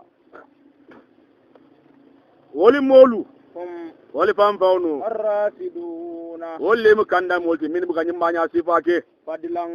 kisimanti al mu ngindide min allah ikabuna ala ma fawna wa ni'matan nyimu ne mol fanande wallahu ala ta'ala alimun ala mu lonna balati hakim ala mu kiti al fanande wa in ta'ifatani muslima fukafufula min al-mu'minina mumun wol kono iktatalu ni kuyata itelete dunda nyola fa aslihu alda daroke bainahuma nyin kafu fulote may be muslimu leti de barse file dunda nyola kumbe tema al civil muslimu lo alete moda fa in bakati ihdahuma bar ni do killing wol mu tonyentunti ala al-ukra do kan faqatilu al kelroke allati mola tabuki minga tonyendroke hatta hanifo tafi'a ila amrillahi ay muru ay bo tonyendro do ay ta ala kunya kan fa in fa'ati na muru da bo da tonyendro to fa aslihu al sida daroke bainahuma i fulote ma bil adli baraketilun kantide wa aqsitu alti tilim fanan inna Allah kadu ala talla yuhibbul muqsitina wallal qur'an to nyala wala mu saibe dole mi kafa nafi kolmo mi kafa abdullah bin ubay bin salul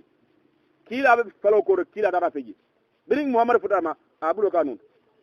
ako kila ilem falo ko sunga bakel saibe do be kila saibe ko o ka ko itel sunga ndanyum falo ka itete nafikul o ka itel sunga ndanyum falo e afanna mol kam fada tan muslimo le dum mo doldi nyem mol flo kelo na dum tema yaji bar kelo nyaman graw wol mi ka nyokul panye dol ka sabla tunda ka nyobu sal kelo nyman me quoi ala na rafu tay oto ako muhammad ay awginde ni be muslimo lem ala si tay moda kelo nya kanek bare abdullah bin ubay bin salul wala mol to ngendo san ni nare sonde famme e to ngendo nduje alsi dararo ke tema e ka muslima ka bo ko je wolu nyaade mon bujan saade ko ngo ne moga to ngendo mol da la nyoka ala to ngendo kele ala ngine fo bare mo duga parce que naga tese ala e ka sa temin dal ite to nyafunu lay ita fonu la har yu sunga rokon ne mo buga so alaji aka tese ikami ita sunna fala ga sun anu ni ba kanna iba fala be sunna le na buga sali kai ka sali na buga jako baba kai ka jako bo nyina mo ma ko yaji muslimo de ke la nyokan ale to nyen tunkele bara al buga to nyen tun fasa buga ke na alga to nyen tun fasa akal balasi jamano amede innamal mu'minuna kaatu mu'minol be kyolni musolal be ikwatun albe mubade unelti de fa aslihu al dadaroke bayna akhwaykum alla badi yalula wattaqullah al sila alala la'allakum nasira da alala do baratelu turhamuna ibni malal male ya ayyuhallazina atel molu amanu min yalu ila da alala la yaskar qaumun mol kana geleroke min qaumin modolula asa mana mor kaka nyo gelo ke nyo gelo mbetiya kamo gele ala batakan ala ngaibo kan ala mantoro kan ala kalkanake ala kalkana ngingede ale mun la kuna tolola asa ala ka do bato an yakunu modo bije iko gele olsike kairan olsike do kaira moti minhum min ka gele ro ke tambol wala nisa'un musu fanan kala gele ke musula min nisa'in muso kana nyo muso gele asa ado balo nyi muso min fanan ka nyi musu do gele askeno an yakuna kairan askeno ha an yakunna kairan askeno alka min gele wala fisya minhunna min ka gele ro ke wala talmizu yengida min nisa'i nabi sallallahu alaihi wasallam sakarata bi ummu salimat zawju nabi sallallahu alaihi wasallam kila ala musu fulal lemu bari buna basi mi tofu eko kila ala musu fulal lemu ummu salimatu kila musu mu fande te eko jele eka muso ge ni sare kebul kile wala fala wala fasa wala fanane dobije itel ka fo tolel mot muso le goge e kobra ful tolet o man kuno masilisi aka solo muso kono le ummu salimatu kila muso mo sa musu fulal to kila muso kono e me to god ibeto san kila la musu fulo e ka ummu salima e ka jele ummu salima dum mo kin balmat e ko jele wala talmizu anfusakum alkana alfa ngaybe wala tanabazu alkana ngaybe roke billal kabi ton kontonu la bisal ismil fusuku tojo fasik to kafu moy alkana ba'da al iman atra mari ala limana kola nin to kurumbal to jol lemiso yu zamper alkane fa ñoy ala ko fa jandi atara muslima diwno mot badal iman atara limana murum alka to kurum fay ala kalkana gede mola limana kola wala han mo tubida na to mbetiya e ka do sansele e ka ma do sansele abu ay mo mi man tubi nin to ku ya bonni fankunu walle kalen dojo mole keno nin do bal ge sansele keni do ato bole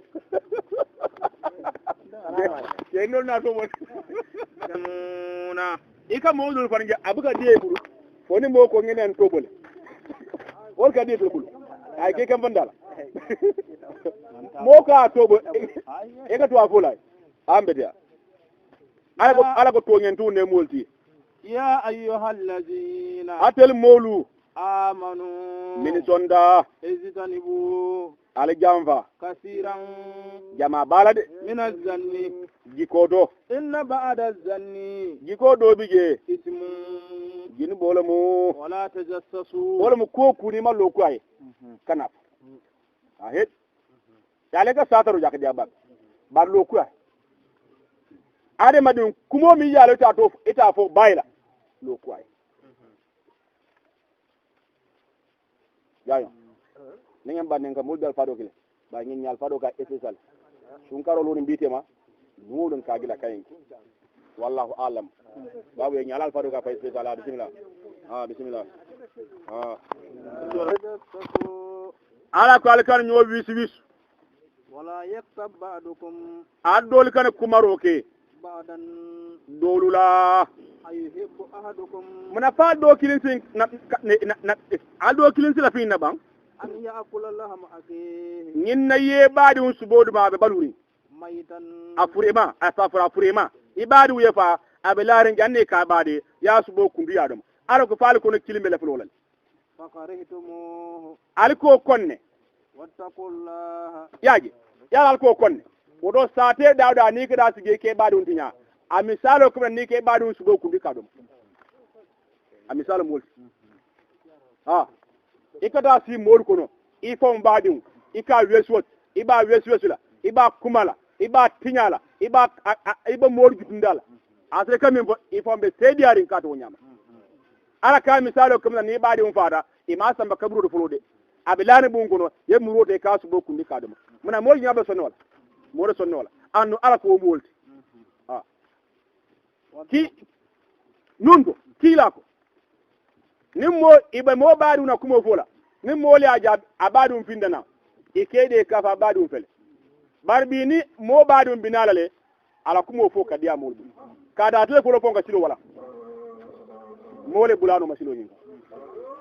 ala kalkano ket ike badum fasale akoma anyala afasa bara anyala kuma dima ni borje mol kono ka sonjol fama dron ka tinya dron ko mol fama dron de kede ala mal kila maj al kalkano ket wattaqullaha muna motije ite min koke sila ala bigele innallaha ala talla tawwabun ni borje tubi de ka min giden ala mu tubundalaju rahimun andu ni fado kan ala be bala falele fana ni man siya kan kodi ya ayyuhan nas atele mulu inna khalaqnakum ala kondele aldada min zakarin kabo kewluto wa unsa ane musolu وجعلناكم ala konyalike شعوبا setawluti وقبائل anin kabilolu لتعارفوا bari ngimbe ala ko falsi nyo suute إن أكرمكم bari ngimbe tambinin kola albe min bunya dalbe عند الله ala feje أتقاكم minna ala nyasilaw si dalbe إن الله ala talla عليم ale mo lonna balati خبير andalla barul la grasa al kibara bela قالت الأعراب sandur arabolu ko آمنا iko muhammad late lale قل لن تؤمنوا ala ko muhammad afoy ko almal limaniya ولكن قولوا munana almal limana walakin ala fo doron ko قولوا ala fo ko أسلمنا ala fo muslimi ata bar mal limaniya limana dum also mokon ولما يدخل الإيمان limaniya mandum في قلوبكم ala so ne mokono ala limaniya fa dalla bara man fitaw mokon وإن تطيعوا الله barnale ala noma ورسوله anala kila لا يلدكم iten nasir kila aliye من أعمالكم alla barol to شيئا tempenna إن الله ala talla غفور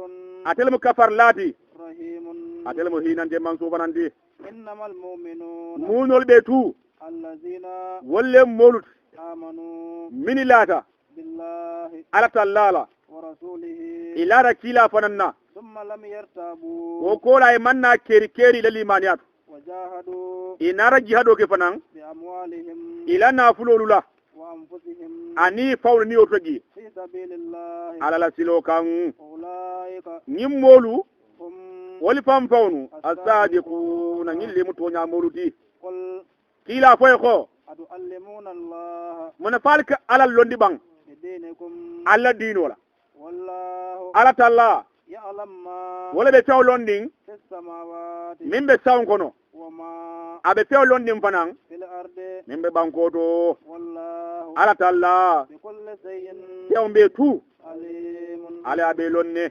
يمنون ñini ka fondin siriya عليك ite kilama أن أسلموا ka fotel muslimi atale قل لا تمنوا a foy du kare halal man fondin siriyante malla muslimi ala علي nda kila kan إسلامكم alla muslimi ala بل الله iko kele muslimi a nyimmindi iko kele muslimi a ne kila ka kijarola ndel tubida kari ngiro man tubi ndel muslimi ole de iko ikele bar nyimal konde kila ko a hanal mal alla muslimi a fondin siriya ita nindala a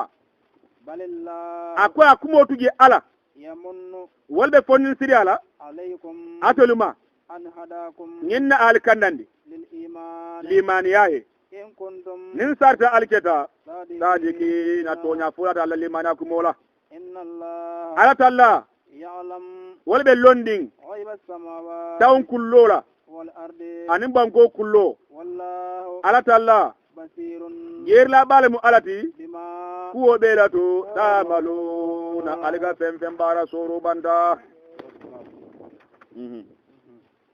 ako kaf wa hiya kulluha makiyat ayatuha 45 aya wa kalimatuha 395 wa hurufuha 1490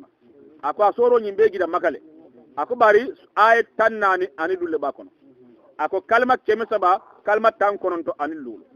ako harfo min bakono wili killing keme nani tan konon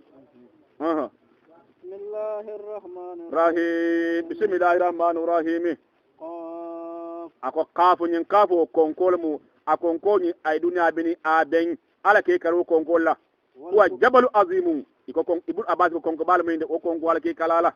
والقرآن ala ko nyankal alqur'anu fananna almajid alqur'anu mi alanko birkindi a fenne mati بل akumo bulagi عجبوا yin kure sin gole ka ku ya bake أن جاءهم منذر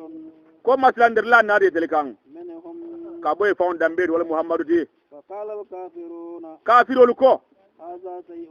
e ko nyal qur'anu fenne mun ngi عظيم a ka ku ya bake أإذا متنا ya akorin dal fata وكنا nteliketa ترابا banku mun koti ذلك o min gide wo kenya be tu akontelu رجعا mbe murula rajon iko zali ko min giden radio murula muoti بعيد min jam fara pura ceno ngena kin nyam tum fana قد علمنا ala ko munande be londin ne ما hewna تنقص الأرض banko ka min nasi منهم iteldu ay ma takul ardu min luhumihim ba'da mautihim wa ma tatruk banko min domo ibalol to ana min tuje ala ko nyaabe lonne وإننا abende ala bulu كتاب kitabu hafizu mi yala ngaba tankarin setalul maro male بل akumo bulagi كذبوا nyin kure sun gole sosoro kele بالحق ye muhammad soso ana alquran wal mutonyati لما جاءهم kembo mina muhammad nate kan فهم nyin magan ko nyilu في أمر nyilbe kule to mariji abe nyamiri bulle أفلم ينظروا ko nyin magan gol de felero kele bang إلى السماء kada sando فوقهم sawmbe kundo ke nyaminna كيف nyaagi malemu بنيناها nte ala nya sawlo ni nyamita ke nyaagi bela وزيناها nara sawn jankundi وما لها amandara e sawye من فروج fo sobi gel ban so mi alkage so de sawndo والأرض banko fanan مددناها ala kon naro fene jiyo kan وألقينا nara fayro ke فيها banko kan rawasiya konko balula وأنبتنا nara falindiro ke فيها banko kan من كل زوج nono bela tu بهيج min felobe ni nyaring تبصرة ako tabsiratan likay tubsiru nyinna falsi oluje وذكرى ani hakil blandir fanan لكل عبد e jobe tu منيب min kira muruat kara alakan ونزلنا ala kon kana gindiroke من السماء kabonan sando ماء jiyola مباركا o jiyo ni abarkata bagle sama jiyo barkatale فأنبتنا به in kana falindiro go sama jiyola جنات tololula وحب الحسيد anin te fewnu kesolu alla nyolni manu malki te wol keso والنخل anin tamarelu باسقات لها min ya lon ko be isun be jamfarin santo ibe bambanding طلعا laha tal on dimbo tamarela نضيد mi ya lo abe morinne رزقا nyimu harjeleti للعباد jongoliye وأوحينا به ala ko ngana gindo ke bi sanjo nyinna بلدة ni aw hayna mo wolti nyimmanke wa hawdi de wa aw hayna ngana gindike bihi sanjola بلدة bankoto ميتا bankombe paring praso balundi وذلك الكروز albe pindawol nyama kaburol kono comme sanni folo fi tono ka pindi nyami كذبت قبلهم bari janni makan gol ka sosoro ke mole sosoro kele قوم نوح nuhula mole nuhu sosole وأصحاب الرس anin sudu konon kolu be ole bele konon kolu swipe le molu sudu konon kolu wol fana swipe sosole وثمود samudan kole salihu sosole وعاد adin fol fana hul sosole وفرعون firawna mole musa sosole وإخوان لوط lut badu de lut sosole وأصحاب الأيكة anin sudu konon kolu swipe ya sosole وقوم تبع anin tubayle mulu wol fana tubal sosole كل nyilbe mu be kew كذب الرسل ibe kilar mol sosole فحق anada wajibiya وإيد na yankado nyina أفعينا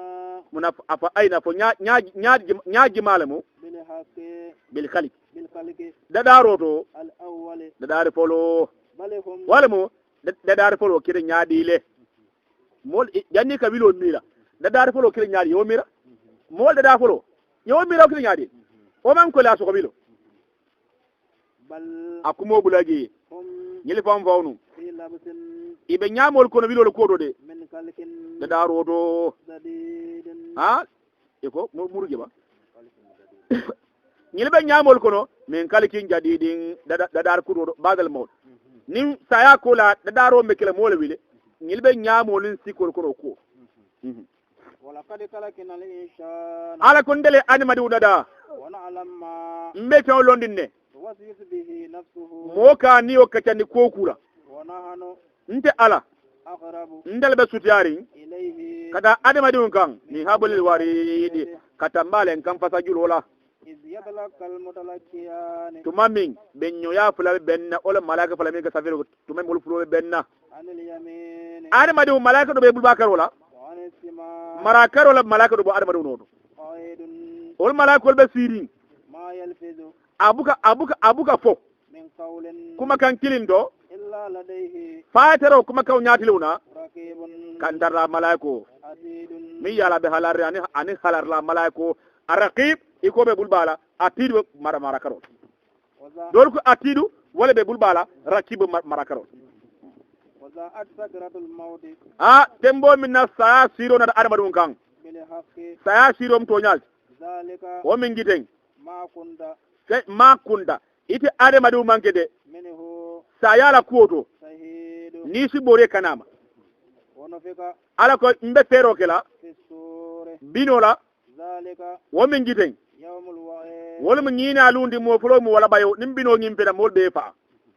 وذات كل نفس wajati anara kullu nawsin nilama معها abe nilama nyimfe سائق akenkenna kata arjana wala jahannama وشهيد anin sedo arbaro kan لقد كنت ngoyde adamadu ke lakira kol muyinde de lakira malakol saf adamadu ko lakade kunta ngoyde adamadu itarata في قفلة nyinole kono من هذا biluna ko فكسفنا mbe wuraro kela عنك kabode adamadu nyakan كتاك mi bitindaw mi ye nya finkinde foy man to nyaaje alkiyamalu iso bonde adamadu nyakan فبصرك malakol safa ko bila gero اليوم bil wala gero حديد bi nyaabe di ala baat وقال كريم nyaadi a munati e kulje biri wulu ne maji وقال كرينه ateri ma kaye ko هذا ما nyinen fewndi لدي wala malaiko de malaiko kaye ko haza ma nyinen fewndi ladde ya min benta bulu عتيد wala mo atidu ti ألقيا alkiya akoy sina fayro ge isingli fulo fay jimani jimale mo adi madum animi ya filindi isi fulo be fay في جهنم jahannama kono كل كفار kafiro be fal jahannama le عنيد ni yalo nga kede ngimatene alal kodo مناع akere kuman la fanandi للخير kayra kola معتد anda kiri yandante bati مريب akere keri moti الذي wala moti زعل ay keroke مع الله kakafu alama إلها mario la kara mari koten do فألقياه ibo mari fayla في العذاب yang ngadol kono الشديد min ko liata bake قال كرينه akur fanyo kay ko ربنا wala rabbana mario ما أتقيته ma adkaituhu ako nyenyi min fawara ولكن كان bari aketa في دلال atarra filol kon ateri gimale mo duniya jammi yalon ko annamu kurfanyoti sai lakira amandi atila ala en kurfanyo woko ale ko ma atkaitu ala ndama nyim filindi ma filindi yaji akbari nyende kira bida be duniya atarra nu fi dalalen filol kono فإن filo me jamfarin tonyala قال ha sai anala ngin terima lakira duniya jang teriya nyim manga tonya kan imanyo tilni tonyala imanyo ya mar tonyala sallakira ibe sonkola kafa nyoy ko alante ma filindi ibo di amola dorong ala di amuda ale mune foy قال ala koy ko لا تقتسموا alkana sonka لدي mbala jandu ko alkana amire sonkola وقد قدمت ala ko ngeta mbindirike إليكم kanali kan بالوعيد dimba nyol nyinaliye ما يبدل abuka falin القول kuma kan لدي nta ala feje وما أنا nta ala manke بظلام to nyendir lati del abi di jongoliye kafa man minke nyodila يوم ale kiamalum نقول mba fola لجهنم jahannama ye هل امتلأت jahannama foy fatal bang وتقول jahannama ba fola هل من مزيد fo jiidi fembi gele bang أزلفت الجنة wolu ibar gana sujandila للمتقين ala ngasilan nalula غير بعيد ate jamfala بعيد ghaira ba edin jahannama te jamfala arjante jamfala arjan diwnula هذا ما ala safo nginen fendi arjana توعدون bilal be duniya yal préparer arjana minna لكل أواب fanseyla be kra ala kan حفيظ min yalon ki ala ko tankale من خشي الرحمن momin siyata nemala man sola بالغيب a terema alage وذا o ja anata بقلب anata ala kan sonne mola منيب sonne momi yalonga a fandi alalale أدخلوها wo molu lakire ba fole ko aldum بسلام arjana ko annin kiso ذلك wo min giten يوم الخلود dama luna mun indi jahannama duni ni de jahannama abandat buray arjan dunu arjana ndage buray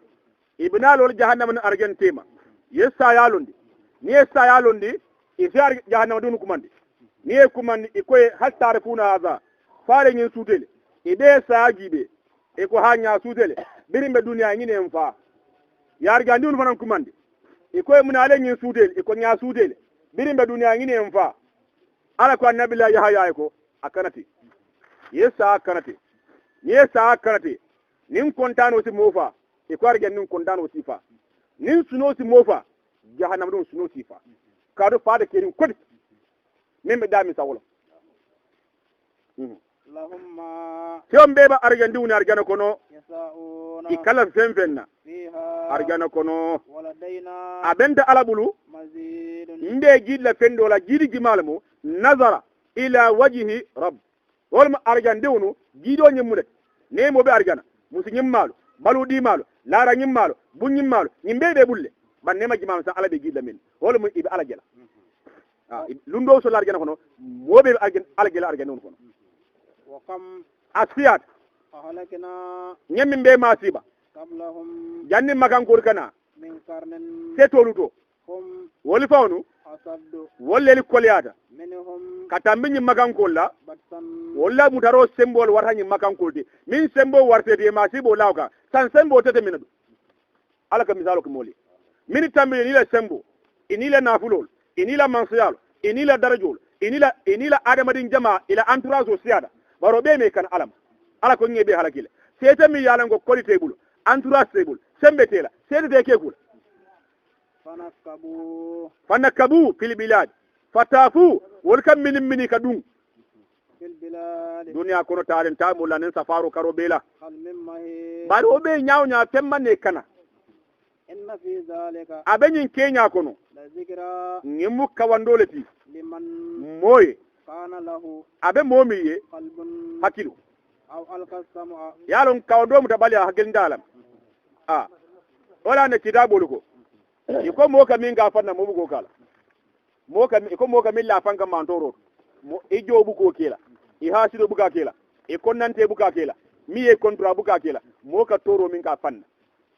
ala ko mo kanen nge nya ken mbe mantoro le ka mana mo le wole ka wala ne ko mo ka no mi la fanga e ko hani jor bugo kela ya ala ko nyimman be ka sa mantoro min gi sorge jimala le ka ifan wala ne ko mo ka buso min ga fanna ani mo ga halako min ga fanna da sende kerin duniya min goka afan ga min ga fanna أو ألقى السمع wallahi mo rantulo fay mominna olmu momi yalan ko mo rantulo bala istima ila qira'at alquran mi yalan ko akeyeti kada qur'ano karam kan akamu tafana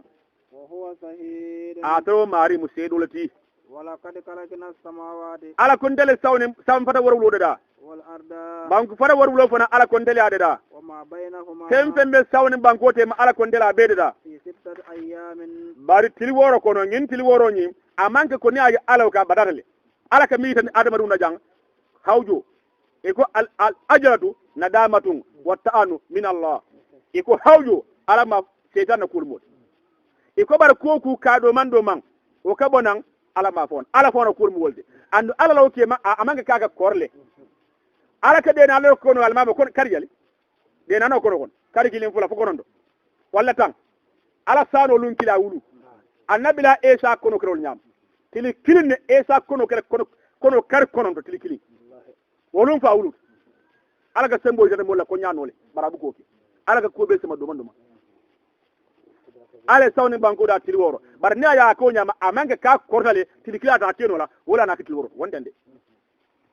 وما مسنا ima ja ko ni majar akko biri be sawni banko de dala amamma من لغوب han bata kilmamma فاصبر muhammadi sabari ka soso mbe kila على ما ko kan يقولون e ka min fo وسبح muhammad sen yandiro ke بحمد ربك imma rew ya ten don subhanahu ya nyami قبل طلوع الشمس jannin tiro bola olmo almamun ko agele o alnge sali subalu jamonu misirolo alnge fande ngo almamu ni sungaro ko dugara ni sungaro tan mbuga keno ni sungaro ko almbe ka wakilin ko ke o mu kubalati ni sungaro gelanda keno la wala mu ne su isurde bandi woni subade moro fende o do mol kela al kela mun in kala mun alin kan lawto ni surde bandi yemi dukare tay arkam fuladi alala yeto suboda yewi do ke bandi suba sitita jama salo wallahi barajo mbi gela kan ni ayta islam bar mol ga suro e kanila ko de ke kasi no fot loybo alin kanolu ke e ka faro kidama suro nin subati ma tendi nin sungaro gelanda kenola bar nin sungaro ko be wakile nin surra arkam fula yadi alala arkan nani yadi alala yela duwa ke ifamma muslimol ila saate ibadul e duwa muslimo be kayrola lakirin duniya to mu kubale bar muslimo ga suru ngalla tumana o ka ko dal قبل الغروب wala na ala ko nale subasal suba ko la kantela ne subasal ye bane tasi ila kulo kan bungo sa yado kan subhanallah nabi ate keme allah akbar keme la ilaha illa allah muhammad rasulullah keme igito lale kuma warat kuma warot bare subasal ni bo bakri la ومن الليل sudo ala ko sudo fanan فسبحه ala seniyandi وأدبار السجود wa adbara sujudi anin sugidol nodo wa hiya rakatan ba'da al-maghrib yaje anin sugidol komodo walmu ne tigiro saliye bandi arkan fulo ni ya sali yalo fanam ima ita alma mol faro farnal ni mole farasol bando salamu alaikum ni jama'a solba mol ni barba nyar kan fulo min kasale sam ke bal kakele bar sawfra mol fi gidlalal andu alkiyama e kakele lenkela lon ni mbo da faraka gelenkela alkiyama mola farasalo na manketa ala ba hol malako le ko ala nafilo ali gibe ni ala nafilo gibe ni nafilo jabulu ibo le sambal na farasalo manke damin e nafilo e repare nafilo e farasalo e betia sey farasalo me ko leke nafil tigi farasalo natinya repare morso na sotla anu nge mo buga morso di mola والسمع muhammad moyroke يوم wasame ya muhammad hatta tasma sifat yawma yunadi almunadi muhammad ba moyroke lalde يوم ينادي المنادي lumina kilirla be kiliro kela من مكان dinkirato قريب membe sutiyari يوم يسمعون الصيحة ha alkiyamalu moda moyroke la sarkaw nale بالحق o sarkaw almamo sarkangi ma jang bil khuruj nakbur alkiyamali ne mol bade bankoy mol domo mol kulo be katingatinda mol bal jado be bande kaburo gonon fereng ni israfil bino fi jibril mikail israfil azrail ni lebe lola isafa arngi da muhammad la kaburo wol fulo be bil ni en ko dami isi banko nyininga banko muhammad la kaburo mun dole banko sidiam asafrihul aqim fonyo min biri o ale fonyo minki ay kaburo be bundang ay banko be tembendi konko be kata banko sa biro kede de kaburo ni ala jurmo da be fanan filta mala abende mi fonko ni yofo esina ge kila la kaburo da mi noro civil ay da 5% da magiro jibril ni mikali isaf jannamu isaloji ni lorege isaf jibril ko itel ni muhammad diata akumandi jibril sa fa malta ka akumandi parce que nawil ta be ngin ngala mantolla anum male be dami isa mikael akumandi mikael sa akumandi kila ta dankul israfil ordo bol bulu ni wala korolu na kila akumandi kila kabur banko ci fara nem banko fara kila ci banko ko ngaba abal ala boratilu bar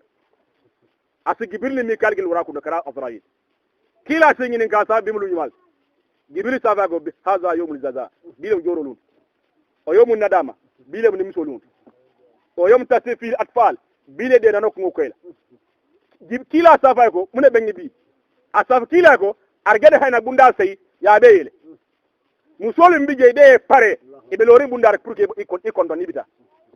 kila safa ko mengi nin kawol ayna ummati asafa mandul be mundul gibiri safa ko ngal alala mo kilma wili fro namin gete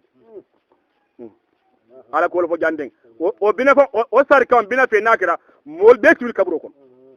ذلك wo min giden يوم الخروج ñine mo findo lundi kaburo kono إنا نحن ala konte nuhi mbe balondiro kelale wonumitu anum faro farandal kake duniya kono walmasiru da fon albe murulla ilayna kananda ala fe gelem adiya kuya yawma tasakkakul ardu bari alkiyamalu olum almamo sawbe sonson na faran faranna alqur'ana sura do ya ayuhan nas ittaqu rabbakum inna zalzalata as-saat shay'un azimun alkiyamalu ne bino fe ala ko nyi sawmi nyaba kan albe sawnya be ka kundun ka faran faran lolol be kolon ne be gila tilo be kolon anin karo tafsir la dol go tilo nin karo ibe be ke fara nyomo ye fa jahannam pour jahannam la kando kaf tilo nin karo iko de kolne e gu jahannam la kando kaf jahannam dun ka yaji sa ni walum sawam faram faranda ibe mol be gele de boyring ibe siraring kanahum sukara o ma hum ibagara mobe blarika mobe dolol min ala ko man dolol min walakin azab allah sadid aha ma soni ala ani ho mawluma kira'an tari alaluti zalika wa min giden khasirun nyimu kafunyu morol tide alayna nde alakan yasirun asoni abata lakira molbe gino malaikul adama dunu kalbe kafunyu morol lakil nde alakan do kunde do soni abata nahanu nde ala alam ko ndelbe londi bima kuwo bela yaquluna duniya ja nadi ada fo min diata mambeti walla beti ada min diata abeti ada ambeti ake ala ko walla nyaabe lon alka min fo beti maado alka min bara jomaado ala ko nyaabe lon mobi je modigi abeti yandi mobi je modigi akati balyandi bari salam ala ko abe lon wama anta muhammadu manki alayhim ni magan ko lukan bizabbarin dun darin tede o ngin jabara mulati ka fo ye to nya forcé e muslimaya muhammad hani hote kan tuje doron a foye forol be kan wama anta alayhim bi jabari muhammad me kan iman ke kan jabaro de jabaro wol maka mor kan ponye forza al sali forza kida afo wol be kan fadhakkir muhammad kawandoke bil qur'ani bara al qur'an be kawandoke la walla man bari be mol kawandal qur'an wala yaqafu min be silala wa e la kira nyina la kala rendez-vous la sadakallahu alazim wa rasuluhu